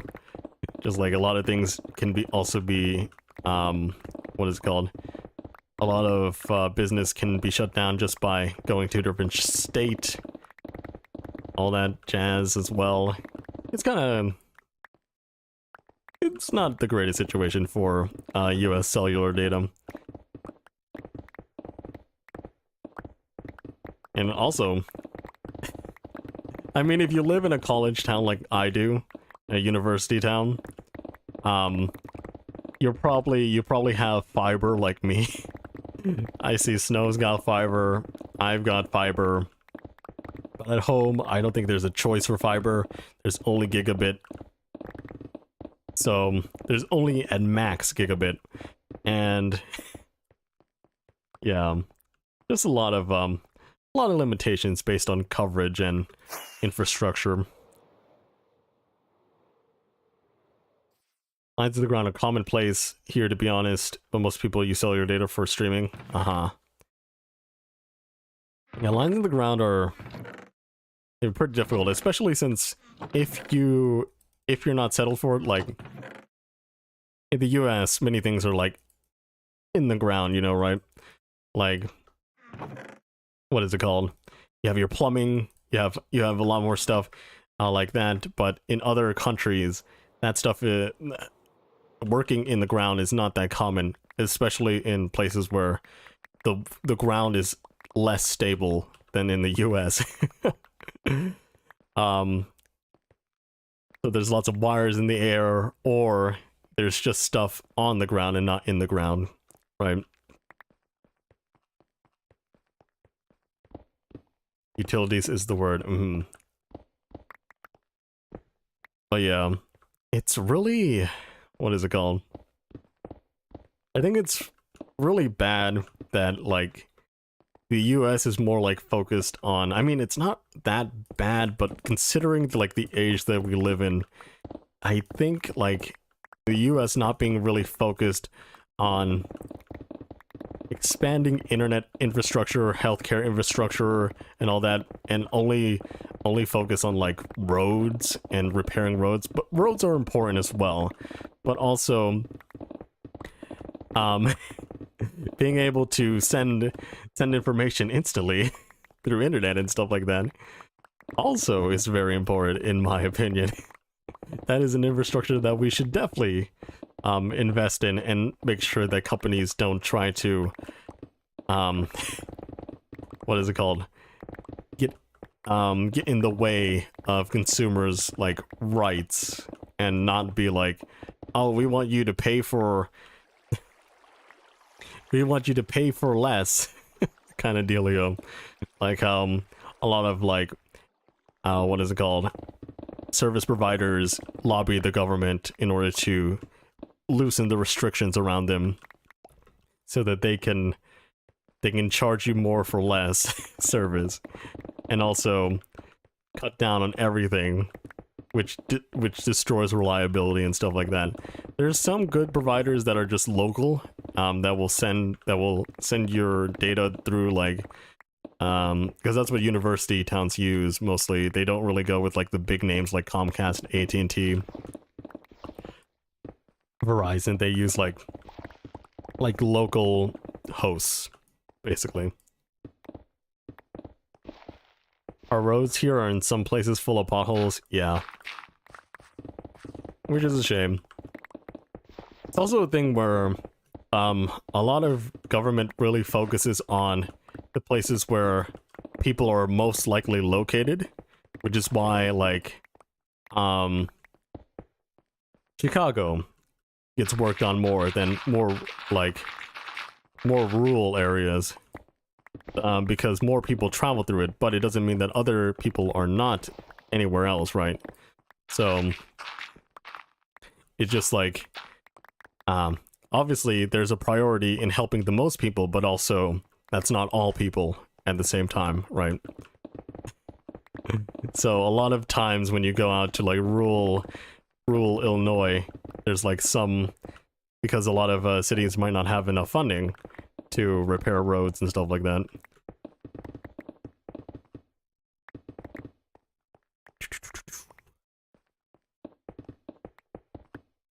Which sucks. Which is suck. Also, if companies were really helpful, they would try to do something with that, right? They would try to repair the roads and stuff like that. But no. They're not that helpful. All they think about is the profits.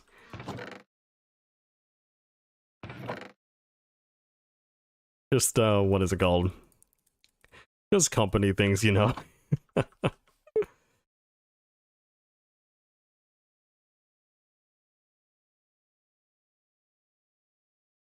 Like, people really like to praise, like, companies in America, but a lot of times it's just like, you're not really doing that much, to help us, and then when you do help, or you do something bad, I don't know why. You start giving like management and executives like pay raises or something.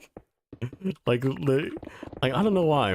It's always just the same old with companies where they pay management but don't pay like they don't give raises to the people that work on the ground, you know? They don't give more money to those that actually go out in the field and work. Like obviously management is not an easy job, but at the same time, if you didn't have those people working on the ground, your business would not be doing anything, right?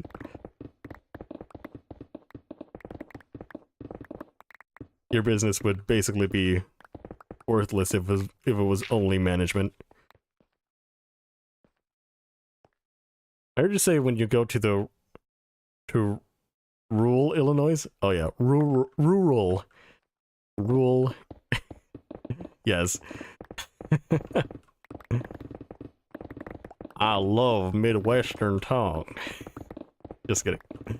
I don't know. Sometimes I just mix the words. But I'm not like, I don't speak with like a Chicago accent like Chicago. I go with Chicago. But yeah. Just something to think about.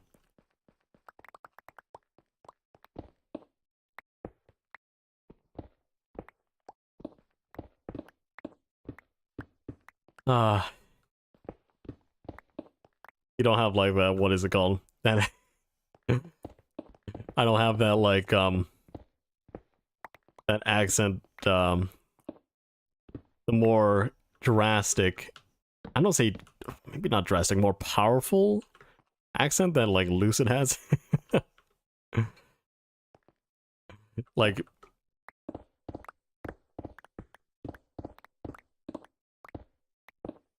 they're just putting up, they just put up taxes. To my, you have a British twang going on. Mm-hmm.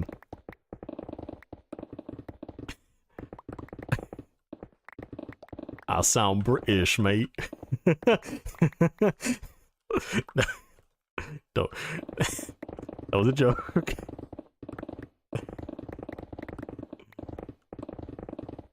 Aha.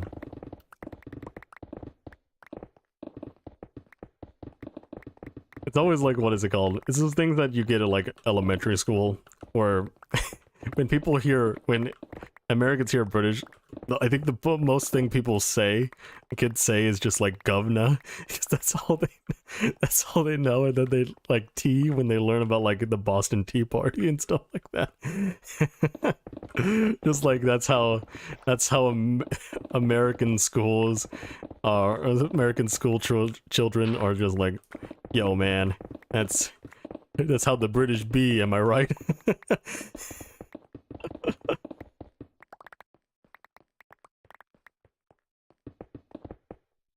My dad grew up in the South, so I get a little bit of his twang, even though he doesn't have much of an accent anymore.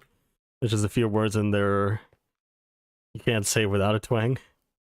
All rock, governor.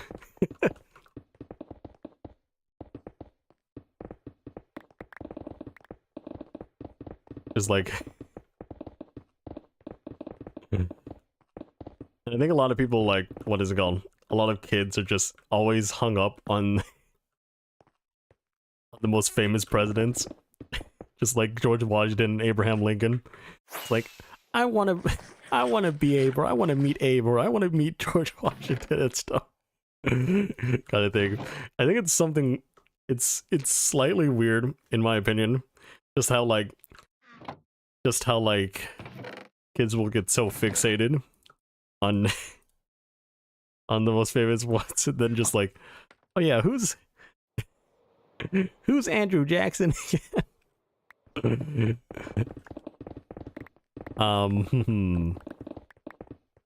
It's just weird. And I also know that I was in that phase too. It's just weird and interesting. It's not like it's a bad thing, right? But it's also a thing where it's like kids will not remember anything that wasn't like huge, right? Like I think a lot of my school days were also like I remembered, like, what is it called? Martin Luther King Jr. As much as I did like George Washington and stuff like that, because they taught how what is it called? They taught oppression in America and stuff like that back when you were a kid and didn't understand like how severe oppression was.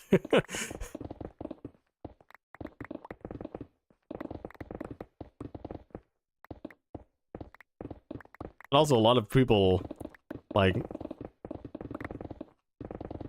are just like, you shouldn't be teaching kids that, but like, it's always like, they're gonna learn it anyway. We should teach them in an environment that is safe for learning and asking questions, right?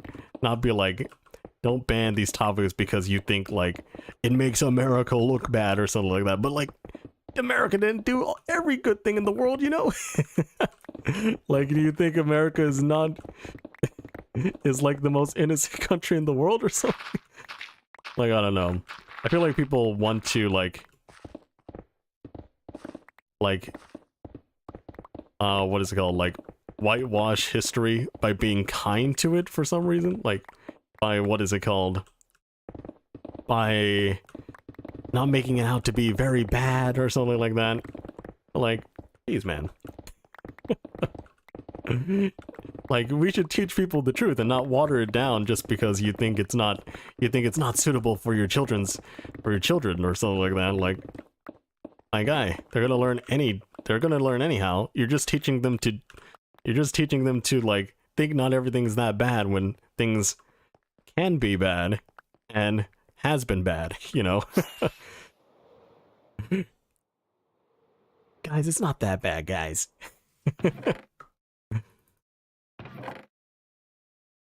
Just a little bit of like, what is it called?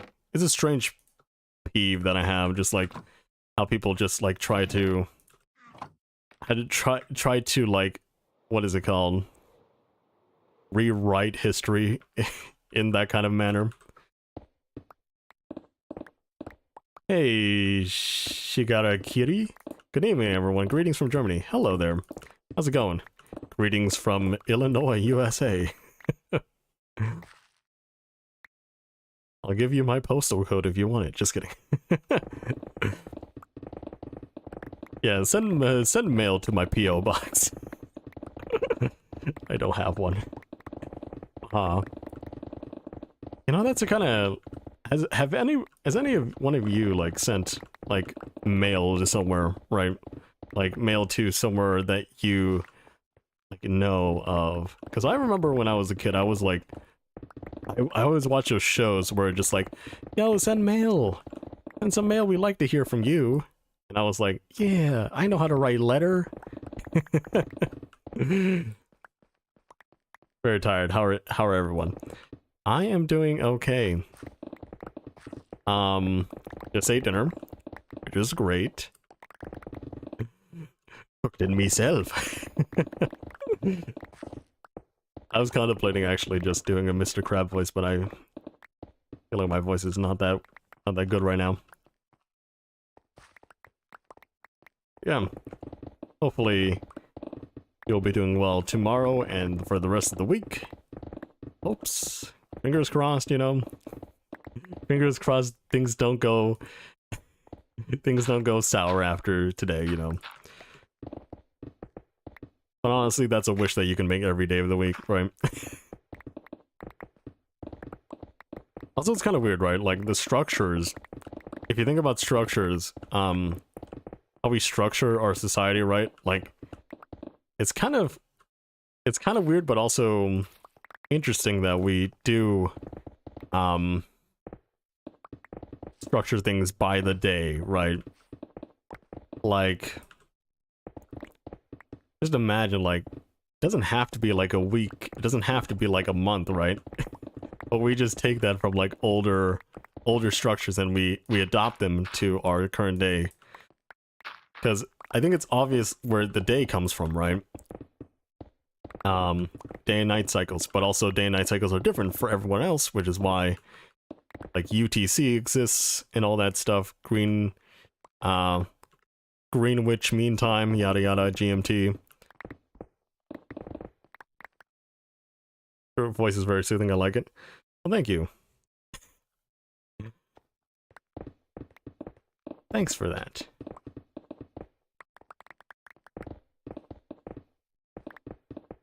But yeah, it's kind of, if you like try to think about a lot of things that were normal, like considered normal before you were born, right? Like there's a lot of things where you just get taught that the things that you're experiencing are normal, but they're not, but they might not be normal to other people in the world, or to even people that live in the same area as you.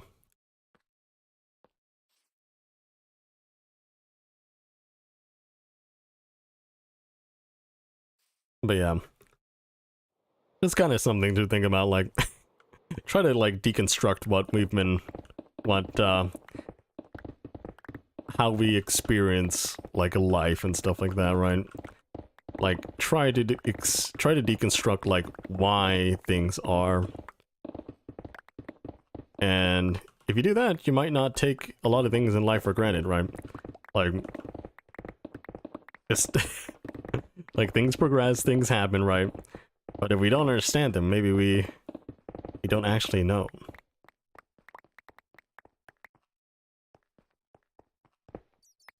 Which is also kind of like, this is a very, very strange shift, but also kind of like why I like, why I have my major in physics engineering, right? And why like math is so interesting, because a lot of it just like, a lot of it just deconstructs like what we know and makes it so that things become like fundamental in sorts of ways. It's just something that's enjoyable to think about sometimes, because there's obviously a lot of theories on how like the beginning happened and how everything works.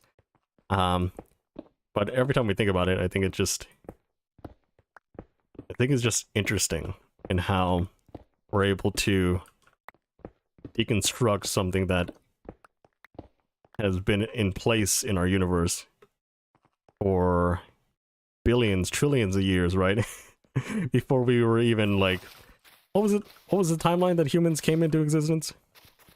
Or like came into existence, but like, what is it called? Evolved? Was it like 100,000s or like 10,000 of years ago? But like technically, we're like in a small blip of this this world, you know, small blip of time, and yet we've already done so much comparatively. I don't know, just a little bit of rambling.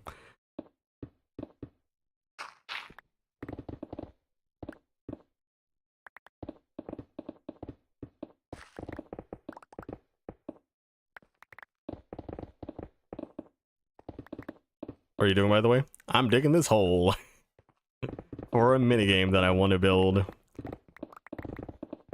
I hope I can get pretty far today. I mean, I don't know what we started at, but last time I checked the F3 screen, we were like level 41, so we've gone down like 14 blocks, which is good. 14 layers, I mean.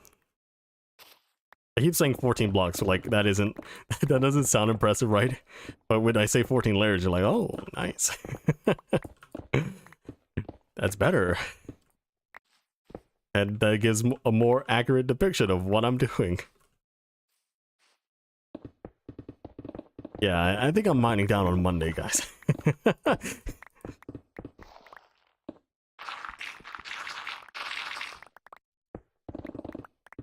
Yeah, I think one of the things that, what is it called? That I've been wanting, from the snapshots is that, I kind of want to fire, like, clay pots and stuff like that, so that it mimics more real-life scenarios, for when making pottery, right? Because finding pottery shards is fun, right? It's a fun thing to find and explore in your world, right? But also, pots in general are just not made by smacking together like bricks and pottery shards. you have to fire them and then you do all that stuff. Like, I really think that they should change it so that you actually fire the what is it called? Fire the pottery instead of just crafting it with bricks. Because I know bricks is also like a, what is it called? Bricks is like a legacy thing in Minecraft, like, but it doesn't have to. It doesn't have to continue being that, right?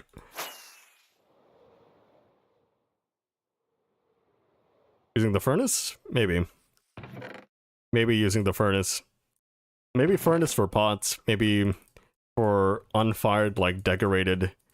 unfired decorated pots. Maybe it has to be, like, over a fire or something like that. But I think it would be a fun mechanic. Just to be able to fire them all the time. Swapping armor from your hotbar has been a long time coming, and the old console edition feature long before it was in Bedrock. Yeah, that's very, very nice. That's a very nice feature. I use it all the time in the snapshot world. It's so much more better than doing that, right? Like this, like that is cumbersome. Like, people don't understand sometimes the convenience, the quality of life features, how much impact they have. Like this, right? Offhand. That wasn't a thing before 1.9. And I use it all the time now. And mostly for food, right? Because every time before, you just switch to a place in your hotbar. And you did that, right? And even in the earlier Minecraft betas, right? You couldn't shift click stuff. So moving things like this, you had to go like this all the time. And plus, moving things in your inventory was kind of slow as well back in the day. So yeah. It was just like, there's this simple quality of life features, right? That just speed up Minecraft. And doesn't make it feel geriatric.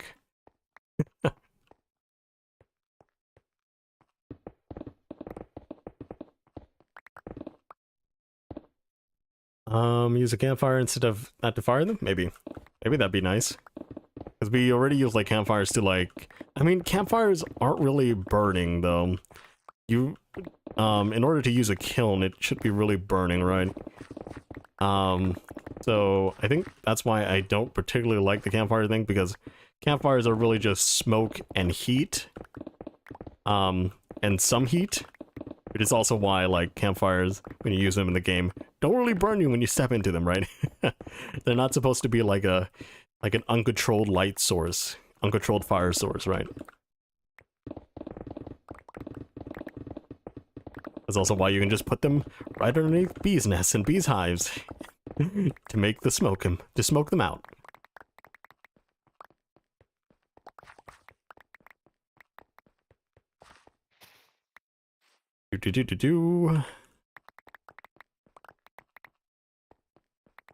Yeah, we're out of room. Let's go back up. Also, I should probably go back up and grab some more firework rockets. Oh yeah, I did do it. Remember, I did say to anyone that wanted to get some diamonds.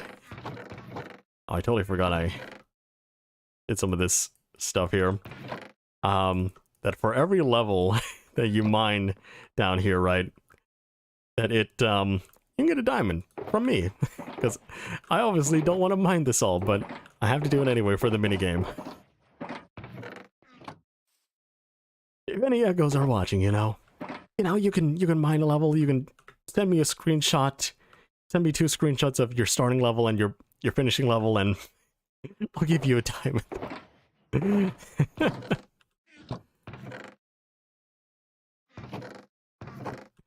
Like, if you mined all the way from up top here, like, you could have gotten like 2 stacks of diamonds. I'll do this, right? If you keep mining the snow levels here, I'll say this: 1 diamond per snow level, 2 diamonds per deep slate level. You know, that's the kind of thing that I'll do. I'll pay for that. That's some work that people can do. Manual labor. But I think I think we're gonna put a lot of this stuff that we just got in here. I have no use for the rest of this right now, but I just want to sort this out a little bit.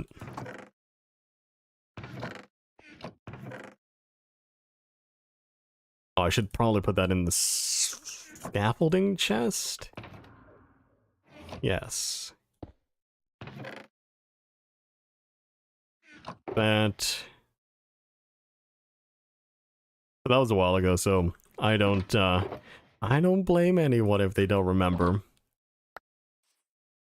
I still think it's a post in the Discord. I don't remember though. There we go. Yeah, some more there.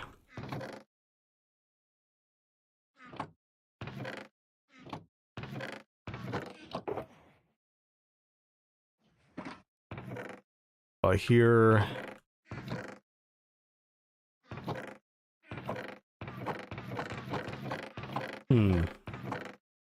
Yeah, maybe I'll put all that in there. That's mostly sorted out there. Maybe I should just make a lot of sugar boxes here so that I can sort this out more so that I can carry everything back when I inevitably want to sort them myself. Okay. Where's my wood? I don't want to use this wood.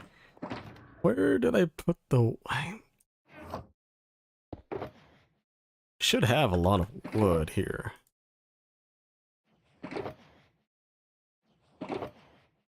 Let's actually, like, fill this up a little bit. Ooh, lots of things in there now. I have some planks here.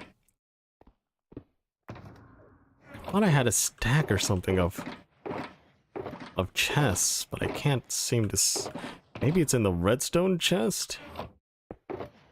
No, it's not in here.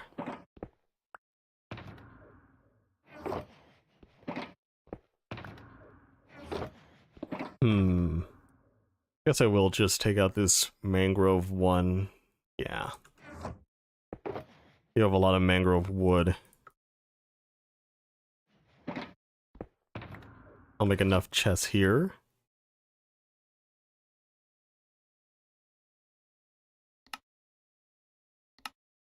There we go. A lot of sugar boxes. That in there. Put that in there. And let's put everything in here. And then I can make these ones into sugar boxes, probably. He said we could do that for the next half hour after the Halloween event. I didn't realize it was still on. I didn't, like... What is it called? I think I said it, but also... I did realize that even if you guys did it or whatever, like... Oh, yeah, things are spawning down there because it's now in a lush cave biome. We're not in a mushroom island anymore down there. Yeah, the thing about it is that I understood, like, that people were not gonna mine all this down, like, very quickly. So I didn't really... I don't think I gave a real time limit there.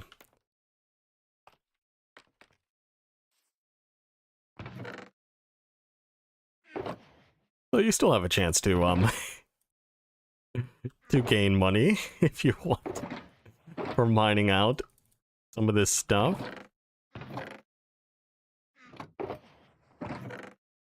I say money, like... Yeah, these diamonds are cash, cold hard cash. You know, I'm always carrying some cold hard cash on me. I didn't see those. Do that. What did I click? Oh, it was this one. There we go, fold that up.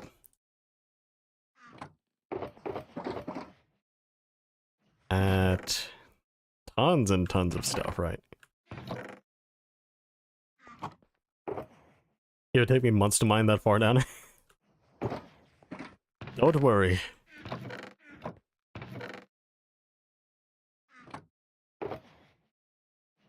won't take you that long. Chop chop, get to it. Start mining. What was that meme? I think it was like a Fit MC meme. Where he's like, 2B2T found something new. Child labor or something like that. To exploit on their server or whatever. I forgot what it was, but I think that was really funny. It's a really funny meme in my opinion. We went back to the Stone Ages. Haha, you get it? Minecraft?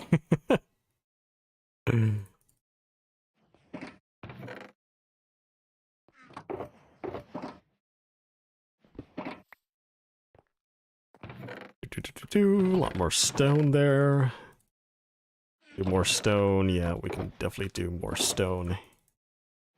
One of these.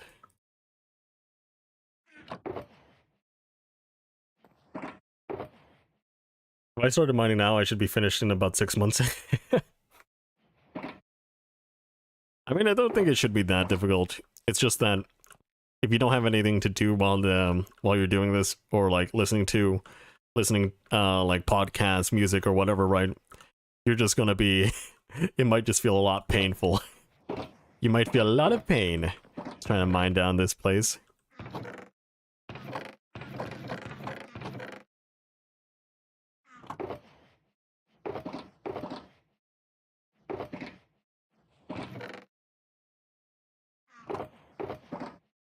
There we go. Another sugar box of stuff. So close actually. Filling that one all up. Yeah, we can't fill it up. Okay, good. And now we can put the rest of it in here. And we can mine these few boxes.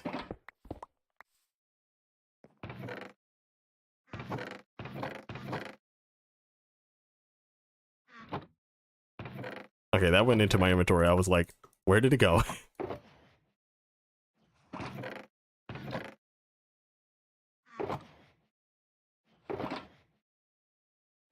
Nice. Look at that. This is how you clean up with all these with all these sugar boxes. Just gotta clean up like this. You just gotta have a sugar farm. You'll be more clean with a sugar farm, I believe.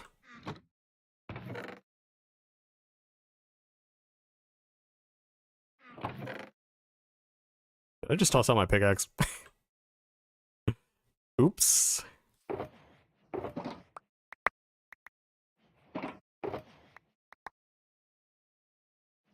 Pickaxe? Where'd you go, pickaxe? Oh, I put it there. Oh, thank goodness. I was like, where the heck did I put it? Podcasts are very cool. Agree.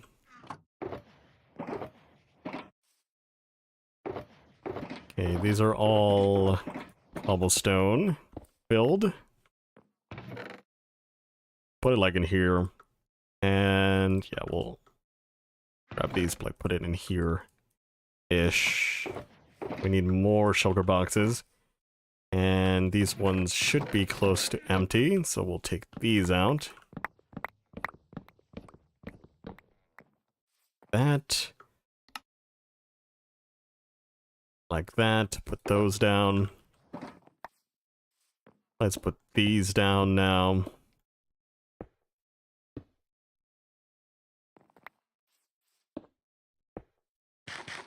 Take a little eat a little steak. Okay, let's put it in here for right now. Yeah, let's get a deep slate and put it in one of these chestos.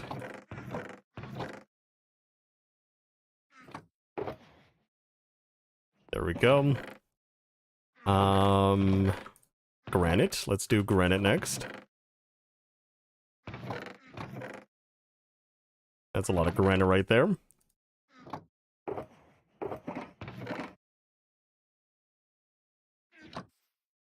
Put it in one of these. I also don't need the scaffolding anymore. Put it in here. Granite, granite, granite, granite. Okay. Okay, now we can do like dirt. Let's dirt one of these up.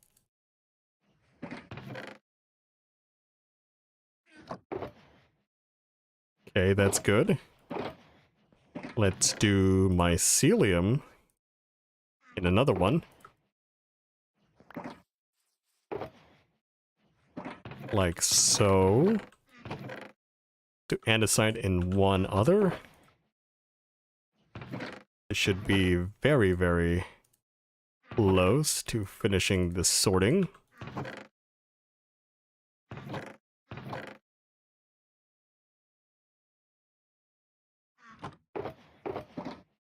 Okay, that's a full andesite right there.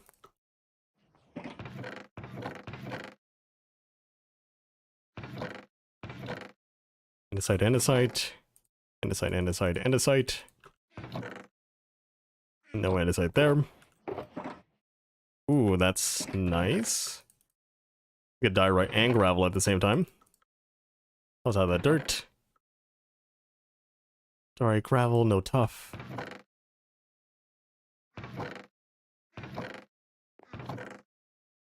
Ah, okay. We've run out. That's a diorite box right there. Gravel, gravel, gravel. I think that's all the gravel. Nice. Okay, we're really emptying out these boxes now. Look at that. We didn't really need that much much space, you know?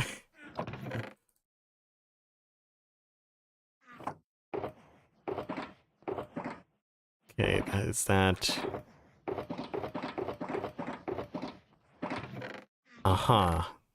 Guess we need some more. Yeah, we can definitely get some more here. Don't really need that many boxes. Oh, I didn't didn't open that box again. Unfortunately, that was not the right move. Okay, that dirt box is full. I'll do that with that. Maybe I'll put some moss in that one as well. Dirt, dirt.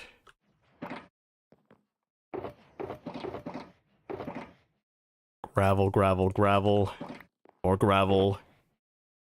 Okay, that's good. Diorite. Yeah. And I'll put this in here as well. One more diorite. And we can destroy these ones now. And that's really all the chests we really need, right? Okay, let's do a couple of these. 1, 2, 3, 5.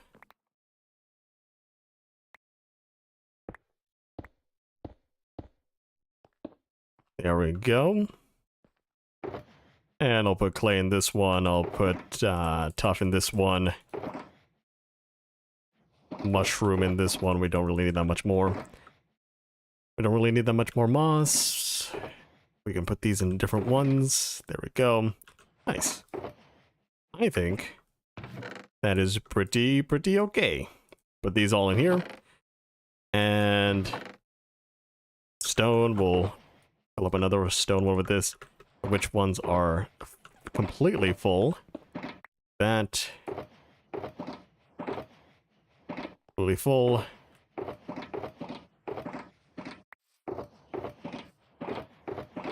Okay, these are all completely full, so I think we'll just put all the completely full ones in here. Yeah, we don't have to worry about them anymore. And just fill the stuff up in these chests now. Good. Oh, nice. Hey, RGB Wolf, how's it going? Just gonna make a drink out of tea? Keep hydrated? Yes. Howdy, it's looking more tidier? Yes, it definitely looks more tidier now. Okay. And we kind of... I'll take this stack right now. Put the rest in here. Guess we need to make more sugar boxes. See? Cleaner life. Look at this cleaner life around here. Amazing. Amazing what you can do with the few sugar boxes and not have a couple dozen chests outside. Yeah, we still have some chests, but that's okay. Oh, I don't have... I keep forgetting. I always use them all and always forget. Ender pearls. Let's go.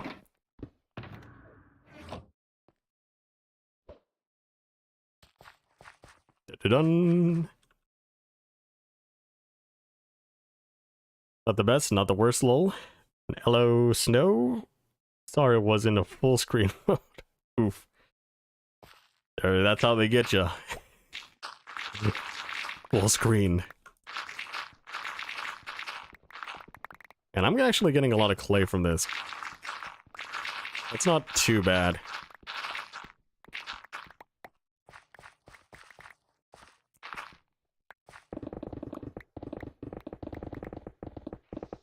I mean, technically, I really don't have anything to use it with, but it's still not that bad. Like tearing apart this lush cave. It's amazing what mining can do for you. Getting so delirious. Even though there's bright sky. You know, it kind of reminds me of a book called Holes.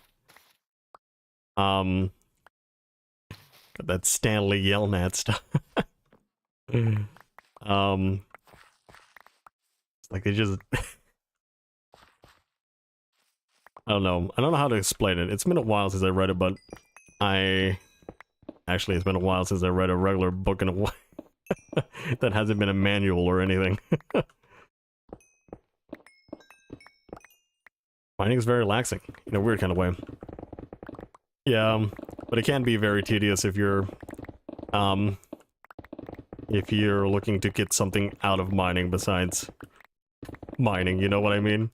I don't know how to explain it better than that, but it's a thing. Hey, look at this. What a big vein this is. Dang, boy.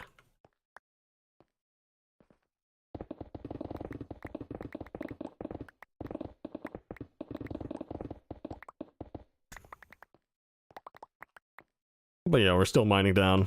Level 25 now. Is nice.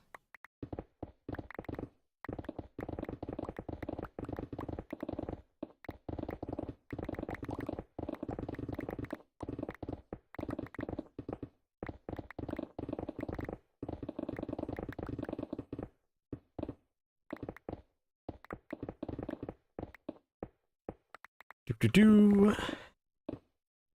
Sure, yes, I know what you mean. Sometimes it could just be heckin' stressful, especially every time I've mined like the Nether hub. Mined out like Nether tunnels out in Nether. Could be just like mining for what is it called? Mining for netherite. Ancient debris.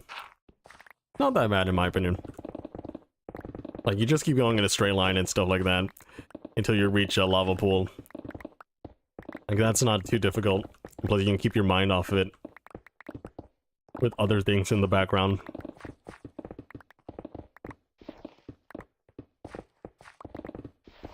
But some more difficult mines might not be that relaxing. Especially since you might have to focus a little bit more on what you're doing so you don't mess up.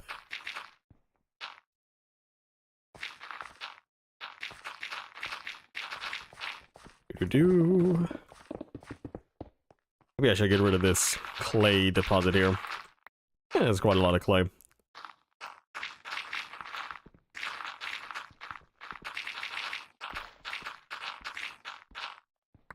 And there's no way up.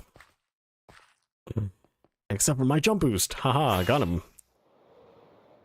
Jump boost can be useful. Like that, and then you know what? I'll just put a lot of blocks here. that aren't easily sortable.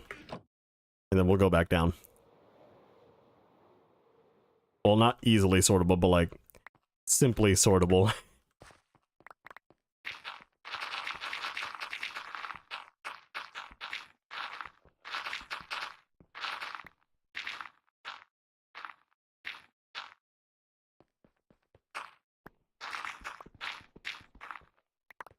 There we go.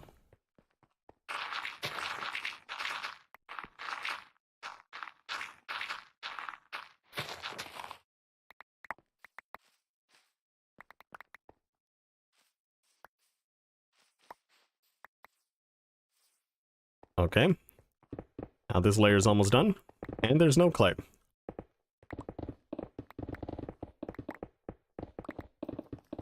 Oh, shoot. There's still some waterlogged spots, though. It's not too bad.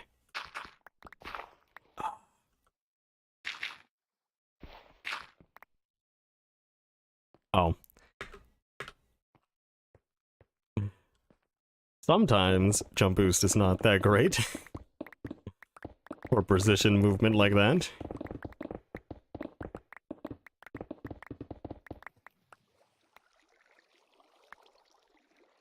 Jeez, man.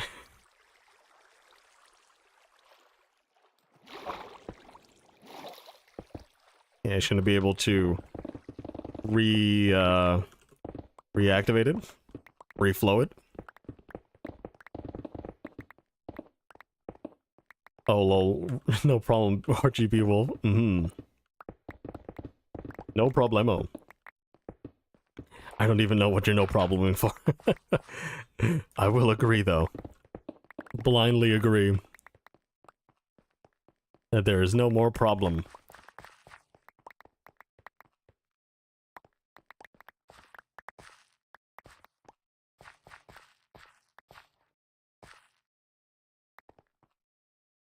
Okay, that looks to be done. We can collect these.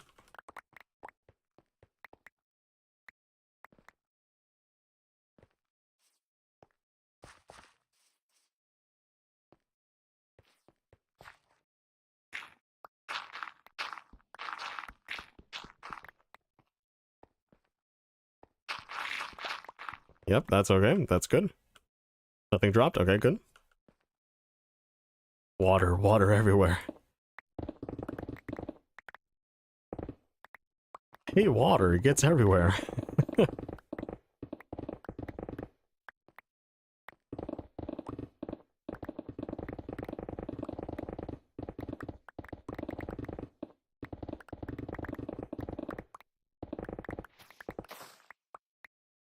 I think we have to go back up very soon.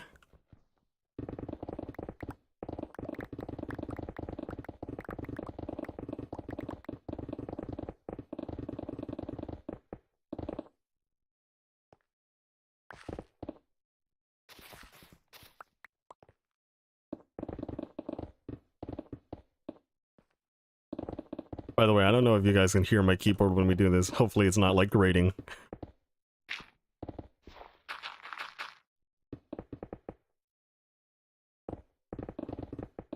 Sometimes I just try to speak to drown out the keyboard. But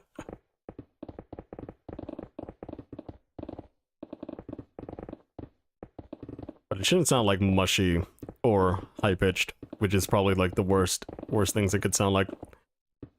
I can hear it, to be honest. But,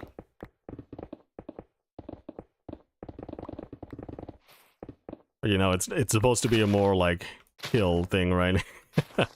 I don't want the keyboard to be like click click click click click click while just doing something that's not supposed to sound like that the entire time.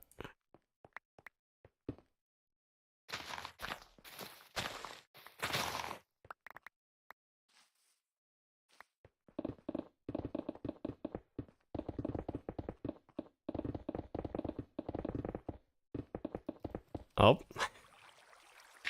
Another one.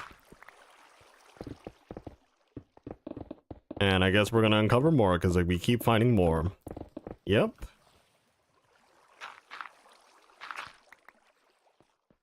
At least we have some clay blocks we can just stuff them in. Oh, we're out of... I didn't bring... I totally forgot.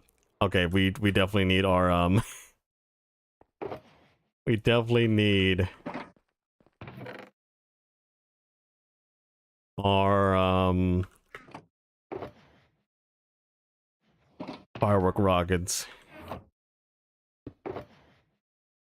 Was just gonna go back down there without any.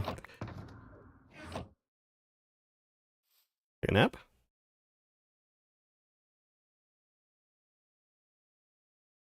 My keyboard sounds like a hammer hitting a stone. Noise as heck. Yeah.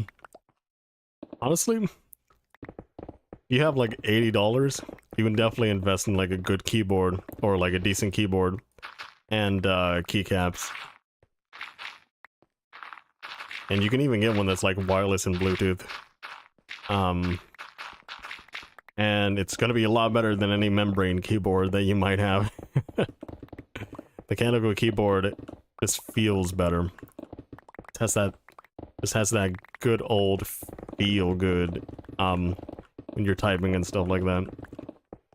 Very nice, very nice. But yeah, you can get into very, very weird budget categories if you're in like $50 and below. I do not recommend spending like less than $40 on a keyboard, because those cheap ones that you're buying is just like and also you're supporting like producing more cheap ones that people won't like, what is it called, that people will not have a good experience with.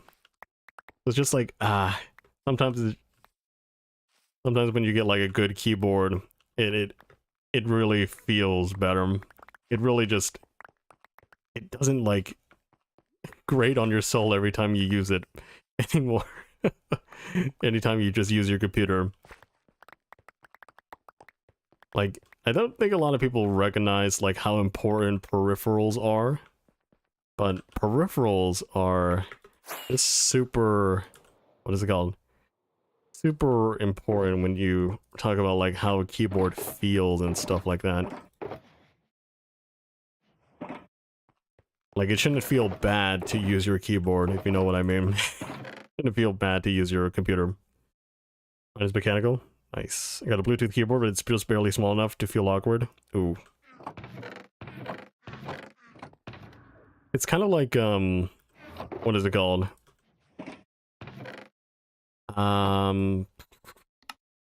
Words, they don't come easily. Like, you don't get into the Switch world, the keyboard Switch world, and you don't know about mechanical, and then you're like, oh, Razer makes a keyboard. I heard that name before. And then you end up with not a so good keyboard, right? Because of like how Razer is, where if you actually know like how they are in the business, they're just not, they actually try to cheap out on everything besides laptops. Like, I think it's just one of those things that people are not too interested in. Like, they just want something that works. So they'll just go with anything, but they don't know how detrimental it is, like, to the experience of using it. Just by going somewhere, just by doing something more cheap, you know? Like, you can cheap out on, like, a Wi-Fi router or whatever, but it's not, like, it's not gonna feel as good, it's not gonna have the stuff that you need. It's also probably just like a modem and router 2-in-1 kind of thing that your internet service provider gave you, and it's just not a good router because it's not going to go full speed or the speed that you paid for, because what they use in those old routers are like very old processors and stuff like that, and so it's very like bandwidth limited, especially if you have a family and you have multiple devices that are trying to connect to it at the same time. You're just going to overload the router easily.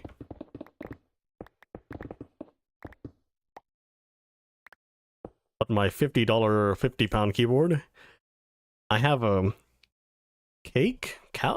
What? Clicky? Are you trying to say click one that I don't use?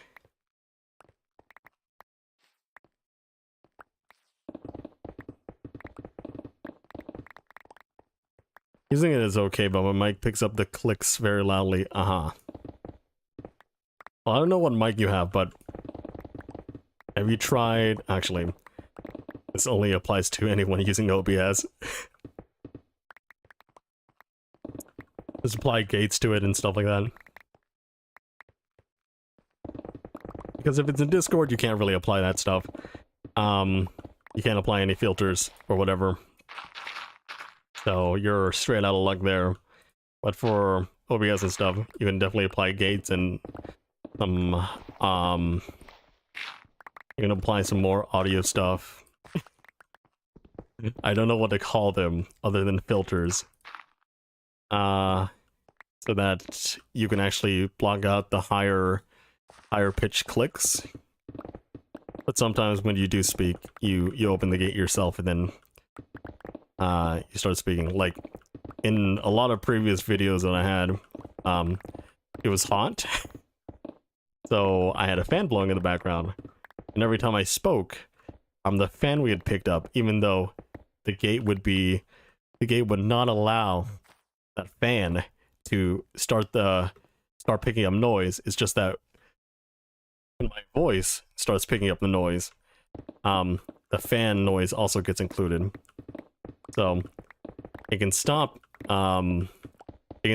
your mic from picking up the fan noise, but it can't prevent it from being included without any post-processing like, what is it called? Without some, yeah, I guess post-processing is the right word for your audio. With fan noise, with my fan noise gates sound terrible, so I use a noise suppression filter instead. But yeah, if you really want to get into like, here's the thing. Like, I think the most important thing, besides having a computer that can record, stream, and do whatever you want for content creation, is your mic. Because I don't think people, I don't think you or anyone else wants to listen to you sound all destroyed by your mic, or have like the worst gain and stuff like that. Because, oh boy, I think a lot of people will just click off just because their ears hurt from listening to you, right? Like, that would be a horrible way to lose some viewers. Or horrible, I mean, like, not fun ways, I guess. Is a better way to put it.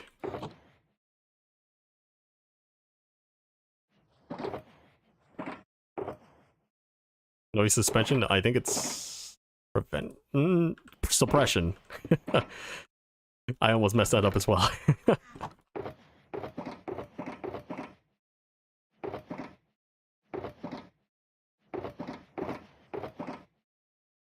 Okay, where is the granite? Or did I just finished one, didn't I? Granite goes there. Yeah, I got some really bad variation in my old videos, but now I've got specific settings and that work pretty well. I'm using it now, the keyboard. Nice. That's just legit how it's spelled. Dang. Really? Is it like a brand, or is it like... I have never heard of anything called Calci.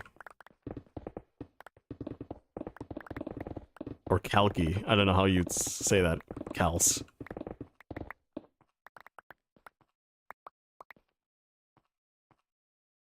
No idea. Then I have no idea as well.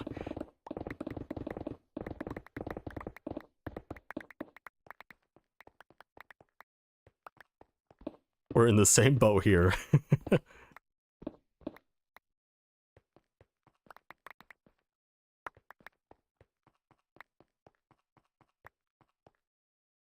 What level are we on now? 21. Nice. Not bad, not bad.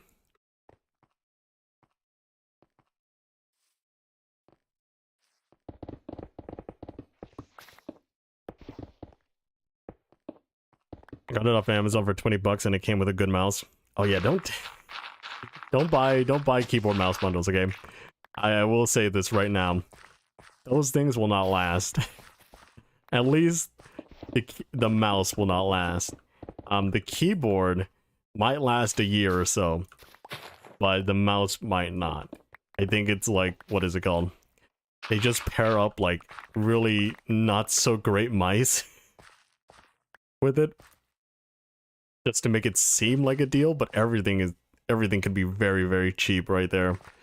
And oh boy, they probably don't like do anything good with the switches as well. Like they're probably just some cheap some cheap switch. And I tell you this because I have done that before.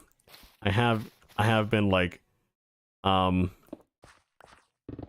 have purchased a bundle for like 40 bucks and the mouse was gone in like 2 months and the keyboard stopped feeling like a keyboard. This keyboard did not it stopped registering button presses after a year. And you know, like good, right? You can get a year out of $40, but also you can probably get like 3 to 4 years if you just spend like $80 on separate devices, right? Like going cheap means that there's a big chance that you might have to rebuy it, like in order to keep it going, in order to keep it working, instead of buying something good that will last. But I don't know, it's your money, but that's what I would recommend based on my experience. It's not the quietest hole. Oh, Poke, you were peeking in Dream Muffin's video you were in. Oof. I noticed that. He turned me up for a small clip because he thought it would be funny, but forgot to turn me back down.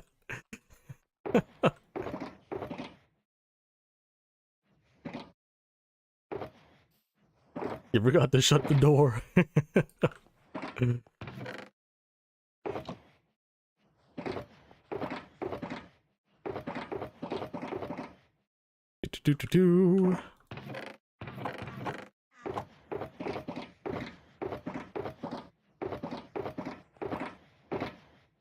Where the heck is the dirt? Did I already destroy? Oh no, there's the dirt.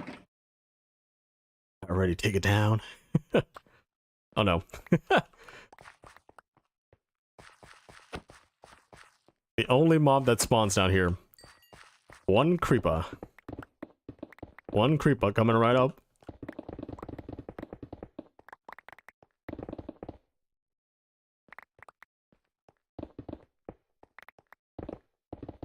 My mic's just blasting the whole time.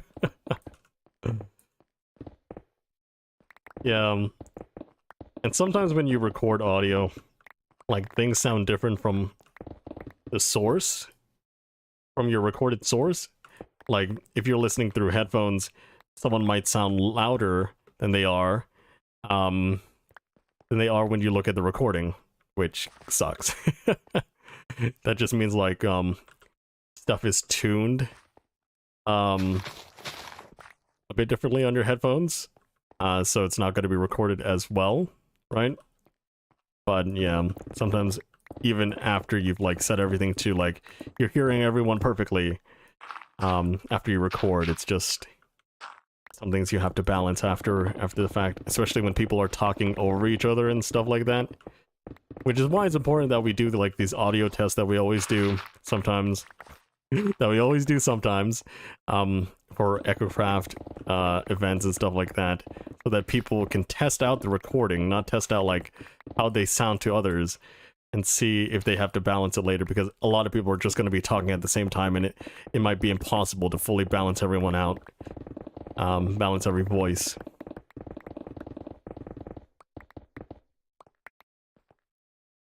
I'm super quiet on your stream. Oof. Actually, what's the... Just volumes. I think everyone's already boosted, I think.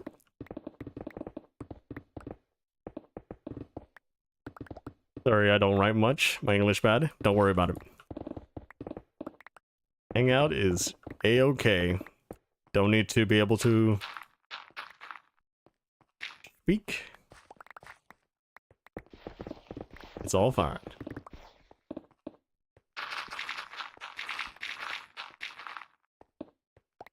What is it called? I always go in my...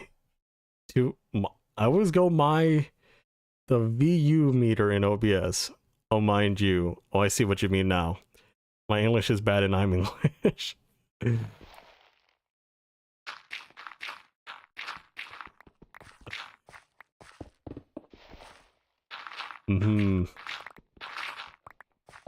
Every time I hear England or English, I just think of like Jake Paul's "England is my city" line.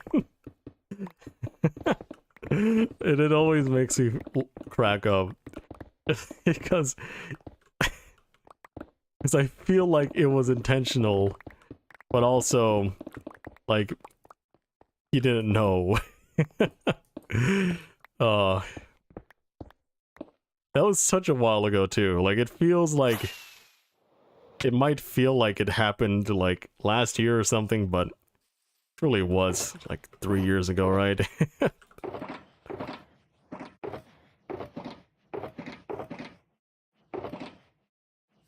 Oh, I did that wrong. That was the gravel box.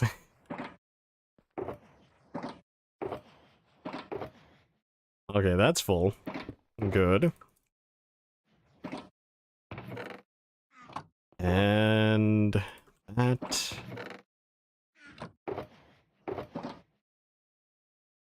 Actually, I don't think I'm going to mine any more mushrooms down there.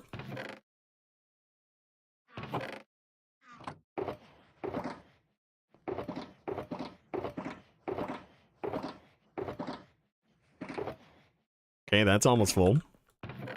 Nice. What? Say that again? Spacebar back? England is my city. I don't know. Was that what you wanted me to say again? Jake Paul lyric of... I think it's from Everyday Bro. I don't know what song it was, but that was still very, very funny in my opinion.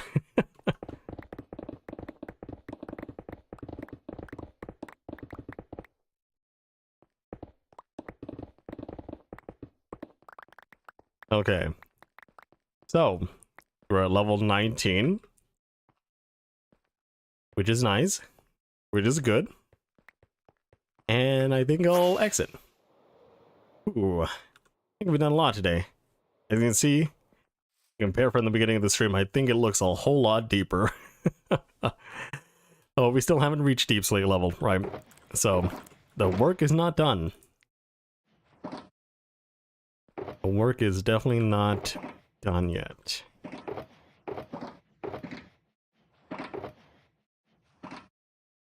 Okay. So, let's go and... What do I have left? 76? Not bad. Not too bad there. I think I'll grab this. And... I think we'll keep this here for right now. How should I do this? I think I want to keep this here. I don't know. Yeah, whatever. We'll bring our stuff. We'll keep everything else here right now. Let's go heal up our stuff again.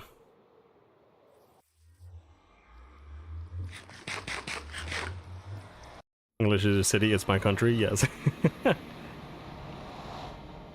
Remind Tree not to tell mines.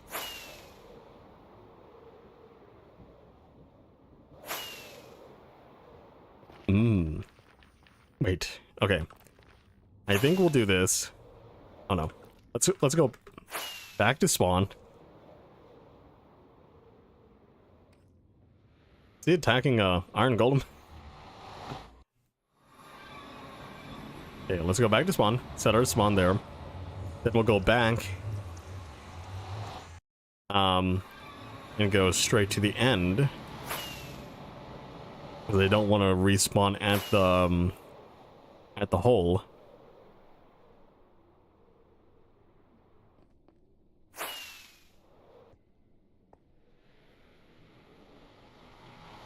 Or not respawn, wake up at the hole, I guess.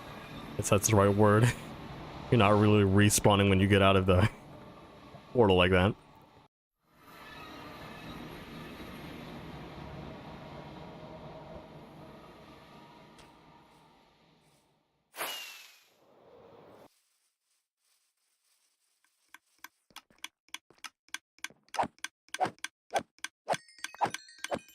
There we go.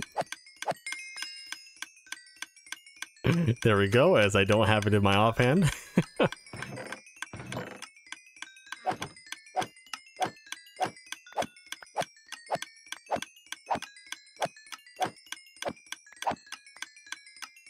Heal up my shovel too, because we actually used a bit of it.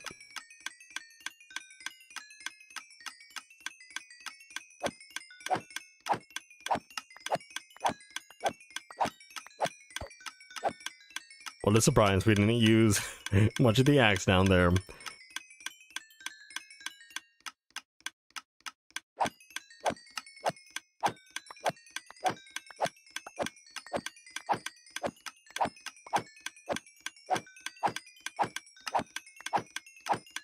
Okay. We're almost healed up with this one. Just a couple more.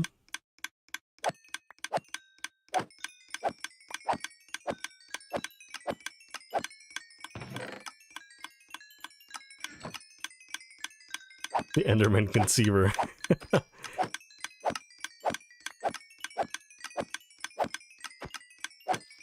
This is a population boom.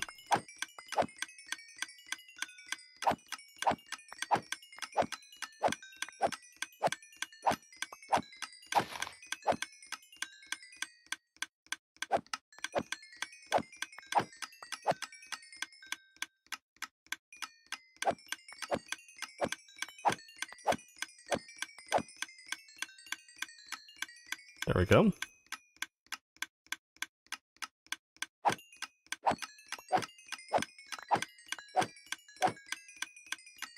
See, it's so simple. It's so simple to heal up all your stuff. All you need is an Enderman farm. Ticking noise, that's like a time bomb. Generation X. Oh, it's just this,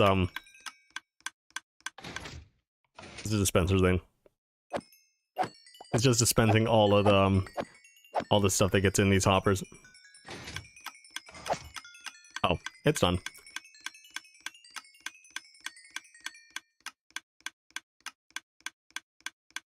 There we go. Nice. Fill this back up and remember to keep a stack of ender pearls. Let's go. Now, why did I want to my bed?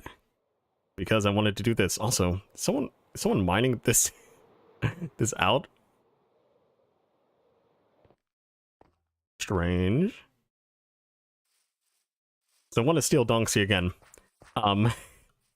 He kept it there. Actually, we do have a lead that was in the nether here.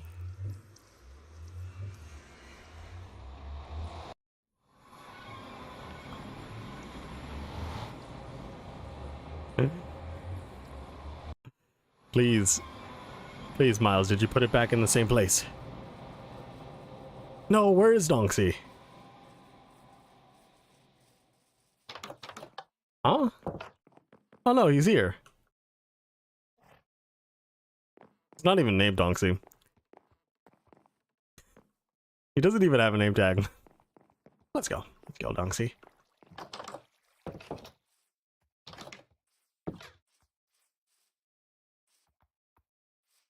Come over here. Come over here.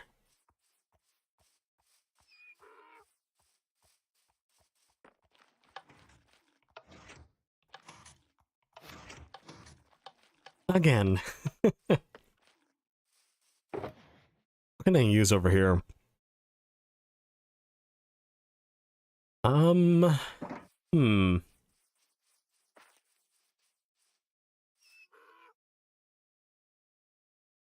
Ramsey's Donksy? Yeah. So, obviously, the real Donksy, if you haven't watched the video, I think is dead. But we still have, I don't know why. Someone put the backup. What the heck?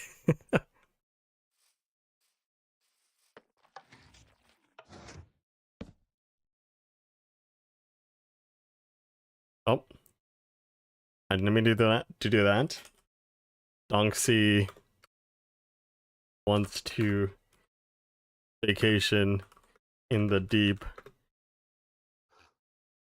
dark. Hmm.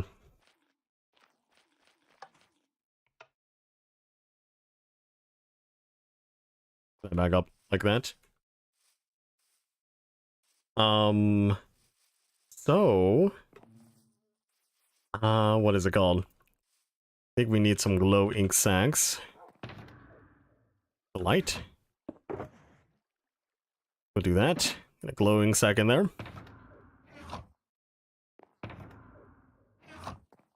I think we'll remake it a little bit, because I think this is only to hold the wardens, but I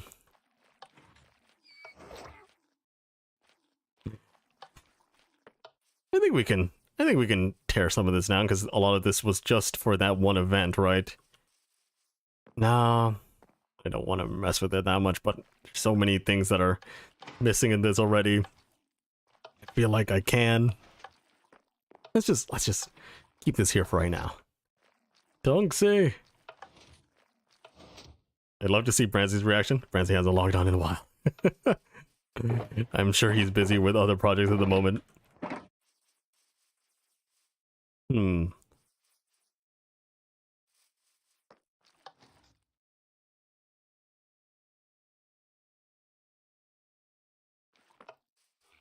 I don't know what we can do here. That would be interesting. Also, I think someone like poured some water around here or something, so some of the torches are just gone. Also, I don't know who took the random stuff that I put in here. Like, just 5 items. I don't remember what I put in these 5 items. These 5 spots, but they're gone for some reason.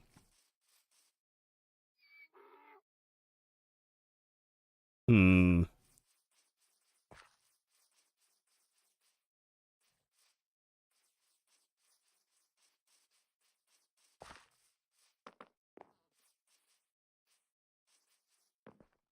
Hmm.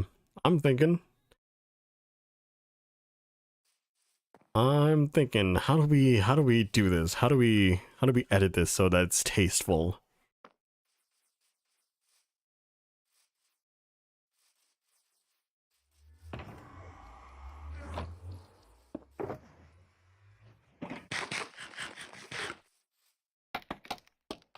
I think first, let's get rid of the roof here. I don't think they're gonna do that that thing again.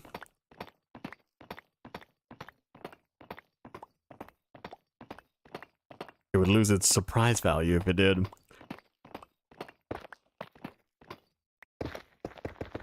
If Doxy is sweet on top of Miles' house. True. I think I might just do that the next stream.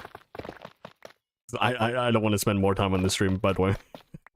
We're gonna do something that's quick, easy. You can do it at home, kids. But yeah, I think the next level will just be like Donksy's playroom. It could be interesting. I don't know how to I would go about it, but it's an idea that's now seeped into my head.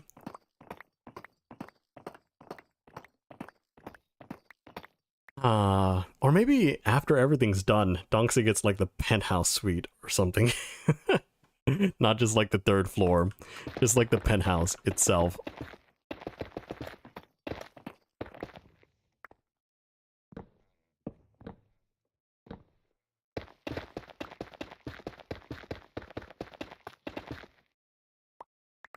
Hey Dolphin, how's it going? Welcome back. Pet Rescue Center. Yeah, this could be a pet rescue center.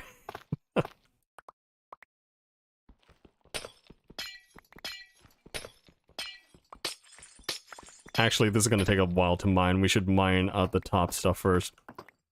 Get rid of all this so that we can collect it all. I'm going to build Donksy a little house, you know, a little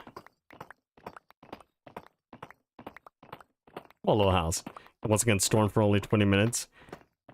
Or 20 minutes, 30 seconds on the Snapchat server. 20 minutes, that's normal.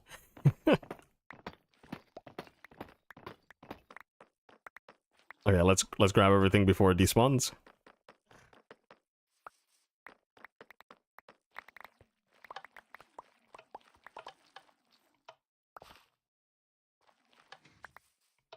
Okay. How should I do this? I'm trying to do it in the style that the house was made, right? We're gonna use the skulk, the tinted glass, the black stone, and the deep slate, right? Calcite pillars or whatever. Just a quick little build here. I gotta watch your next live stream.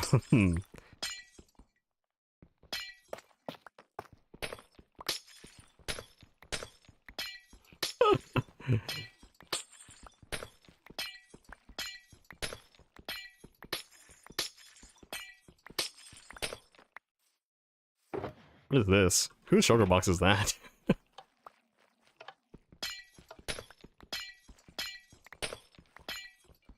You know what? We'll make like we'll make a little gazebo for him.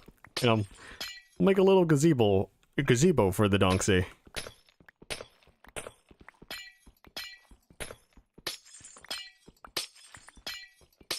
He's just gonna be relaxing here. Since Troy is dead, we can now just praise Donksy.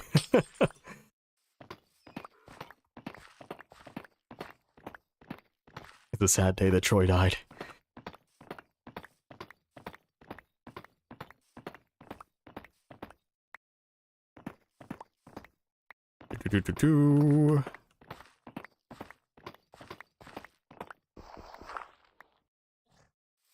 Oops. So, it is very simple redstone down here.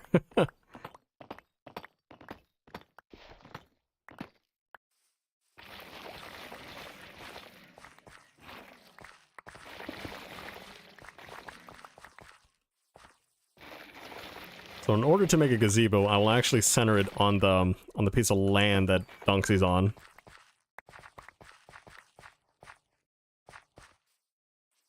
So, okay.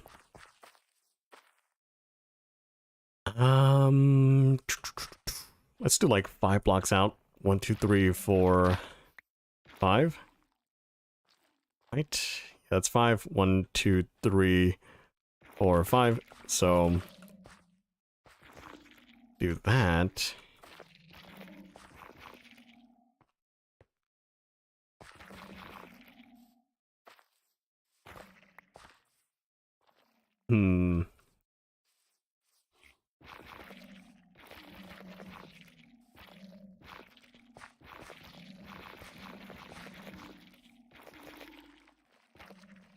Maybe that's too large.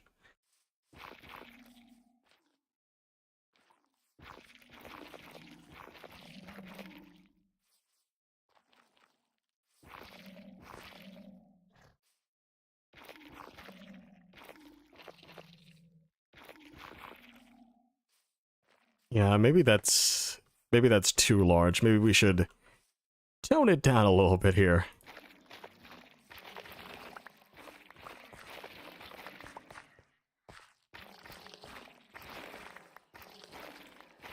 There we go. Yeah, that definitely was too large before. Now we could do a little trim on the side here, but also have like calcite calcite pillars, I think. Where should we put the pillars? Oh, like right here.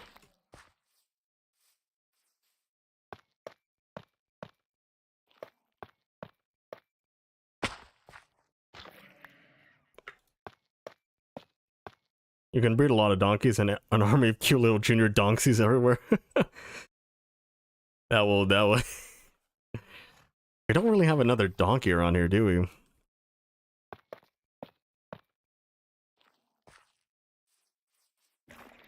We'd have to actually find another one.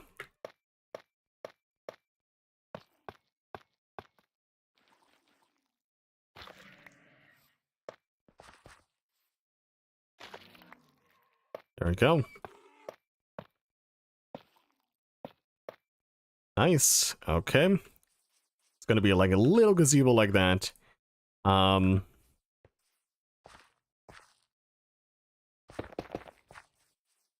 okay. That definitely does not work, in my opinion.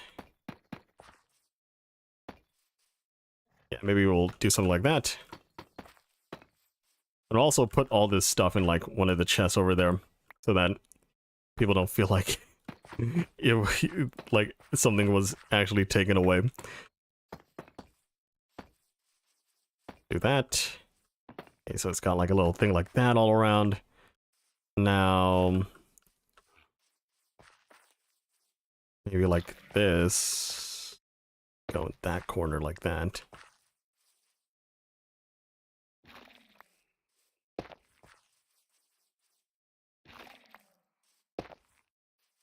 This is a quick build, you know.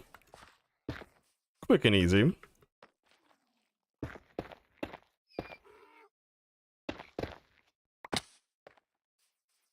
Like that.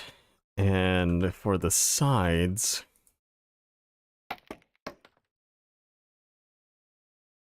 actually, we can definitely use more basalt here. Make a little arch like that.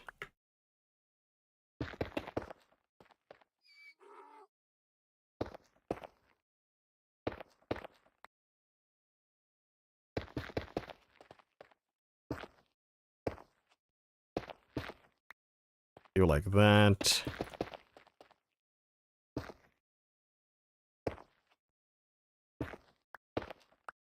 And then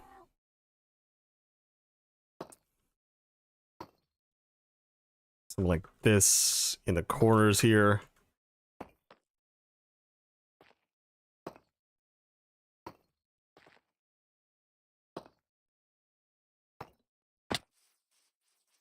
Okay, now it looks a little bit more together, I think.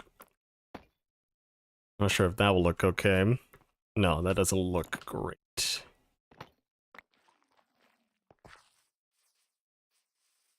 Maybe I should actually cut this one off as well. Put that like that. Maybe fold this inside. I fold it inside like that.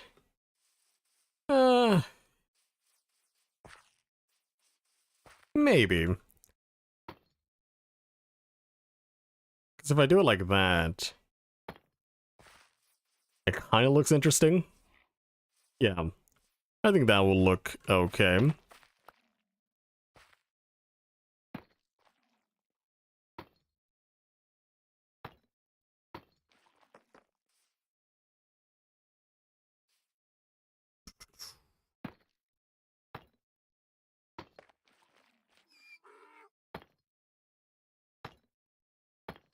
Okay, that one is like that. Oh. Like that. Okay. We can also just put random pressure plates here as well. Although maybe we should not have it spaced out so unevenly. We could do it like that instead.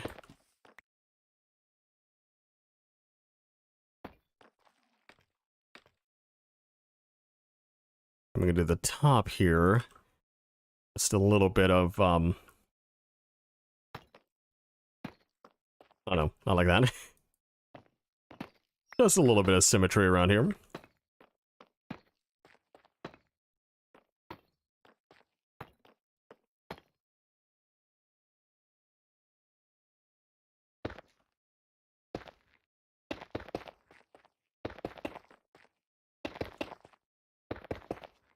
How does that look?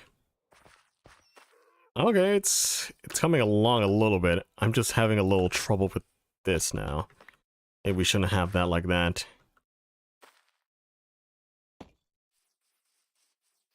Yeah, maybe it's better, yeah, not to have the fully clear pillars like that. Fully calcite pillars.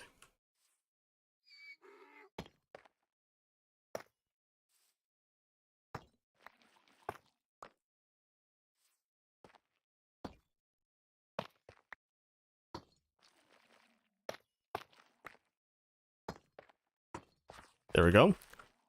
That should be alrighty there. I think we should have like a starry kind of sky in the middle as well. We're just gonna copy it over. Didn't mean to do that. Since we got rid of some calcite, maybe it's better to just have like a little bit of color there. This,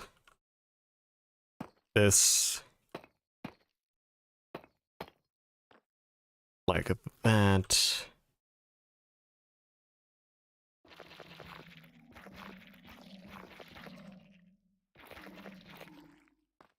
Wonder how this looks from the bottom. It doesn't look too bad. Doesn't look too bad. I'll just put some more like... No, that makes it look too thick. How did I do this? LOL with that TNT under the pressure plates. That's malicious.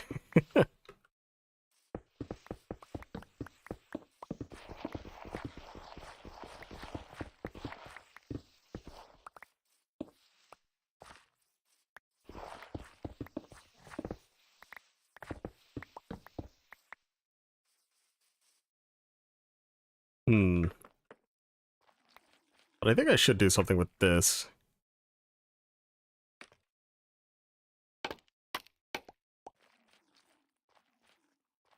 I think it looks okay. I think it looks okay. Just having a little bit trouble on the outside.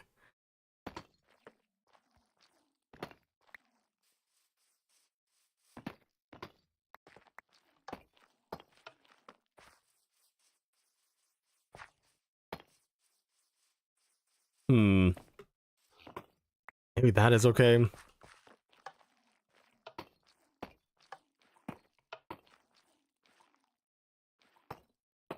I would like that a little bit. We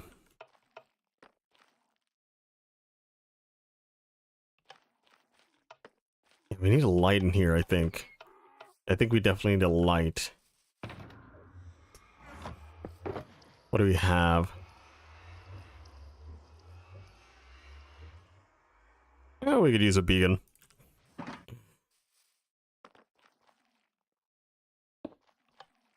It's like a star in the night sky right there. Do one over here, and then we'll cover things up with some dirt. I think I have some dirt. Nope, that's the other world. What can't we put on the ground here? Oh, yeah, we have some tinted glass we can use. Probably not like that. I don't know. I think things are getting a little bit out of control right now. I'm just trying to use all the blocks that I got from this. Not all of them, but like most of them.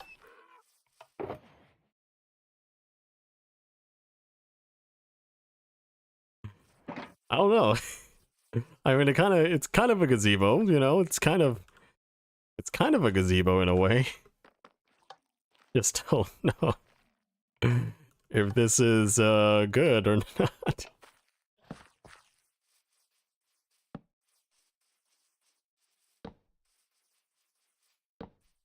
There we go. Yeah, we can put some. Oh, we have to put something on the top right now, so that it doesn't nothing spawn on the top. I mean, I guess it's not too bad, I think. What I will do is I will grab some dirt and then place it around so that it grows around.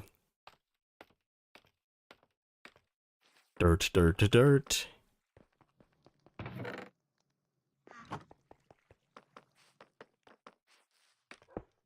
Oh. I was trying to eat there. There we go. Let's go. Dirt.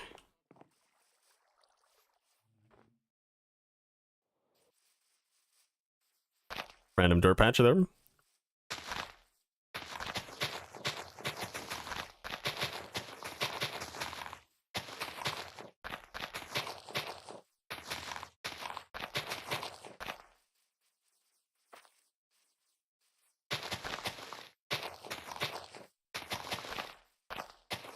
Okay, I don't think we're...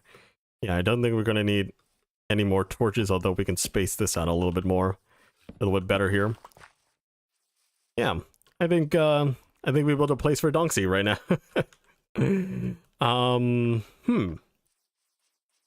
It looks alright. Uh-huh. Hopefully it does.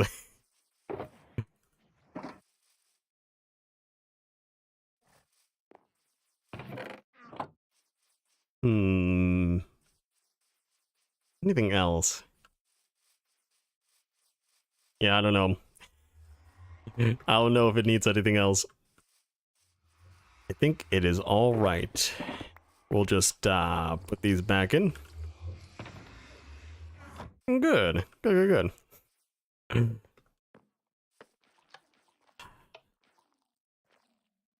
don't even know how you should spell Donksy. So that's why I'm not going to name tag it, but don't understand the snow block.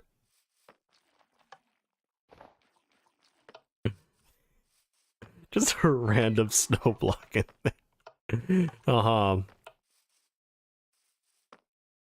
Yeah, I don't think it's any worse than what was there before. And Donksy has a new place. So, yay.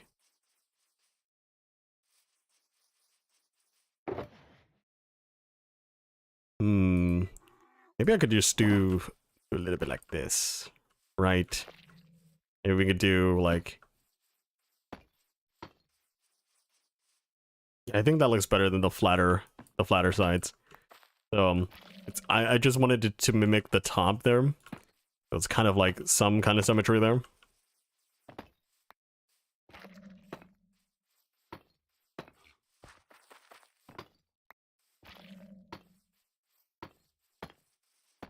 Oops. There we go. And maybe we'll move these so that it's not like right there. Maybe we'll put it there, right? Yeah, I think that looks better. I also think it's okay. I can't build anything as good as that, mate. I think it's Poke's right about Donksy.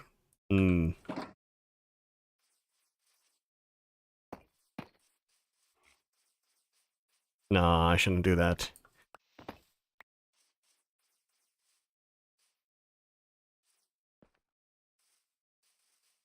Anything missing from the top?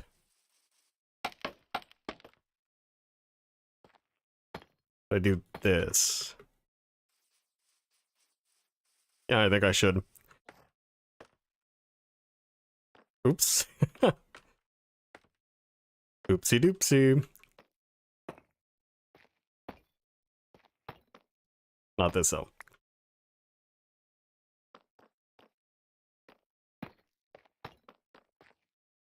Ah, shoot. I don't know why I keep slipping on them. Okay, so now how does it look like if you're flying by? Yeah, I definitely need some more on the top here. I think I need some calcite.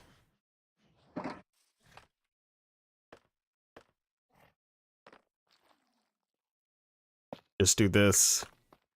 Bring this up. Or maybe, yeah, I'll do this. It'll bring that pillar up. I'll do this. And then...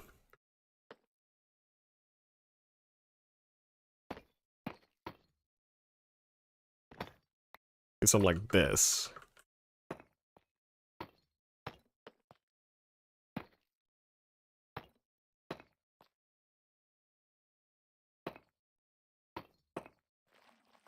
Maybe? Maybe that's okay? Yeah, it looks better from the top already. Okay. Yeah, I think that's it. I think that's all I want to do. So that's all the stuff that I used. If anybody wants that from Sully and Lacey's project here that I restructured for Dunksy.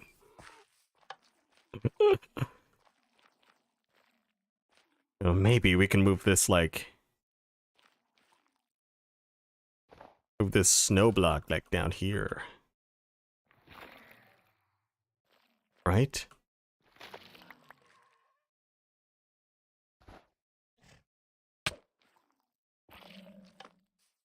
Yeah, it kind of gets the middle.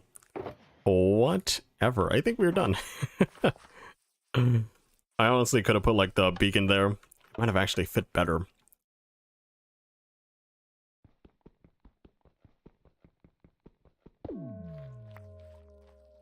I think I need another light up there. So I'm gonna do this here so that there's nothing really below the beacon. But also... yeah, I think that's better. There needs to be a light up there, maybe. Actually, the beacon is kind of shining enough light. Yeah. I think that is good. Some random stuff in that chest. And maybe I should move this, like, to over here so that someone knows that I used items from there. Not just some, like, random one-off thing. That doesn't look good there. Yeah, I'll put it there. Maybe I'll put it on there.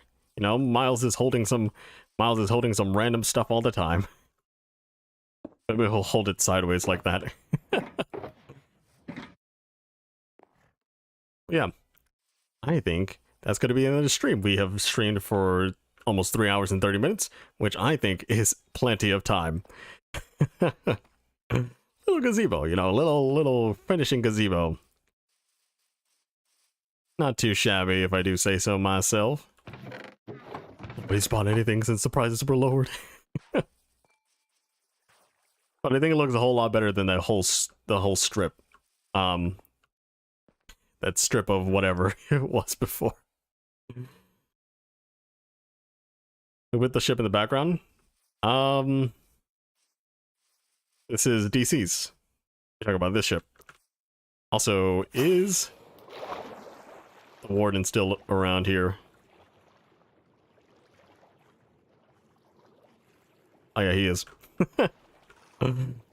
That's the wet fart right there. He's still there. I trapped him in the hill. If DC ever wants to come back on, he'll be there.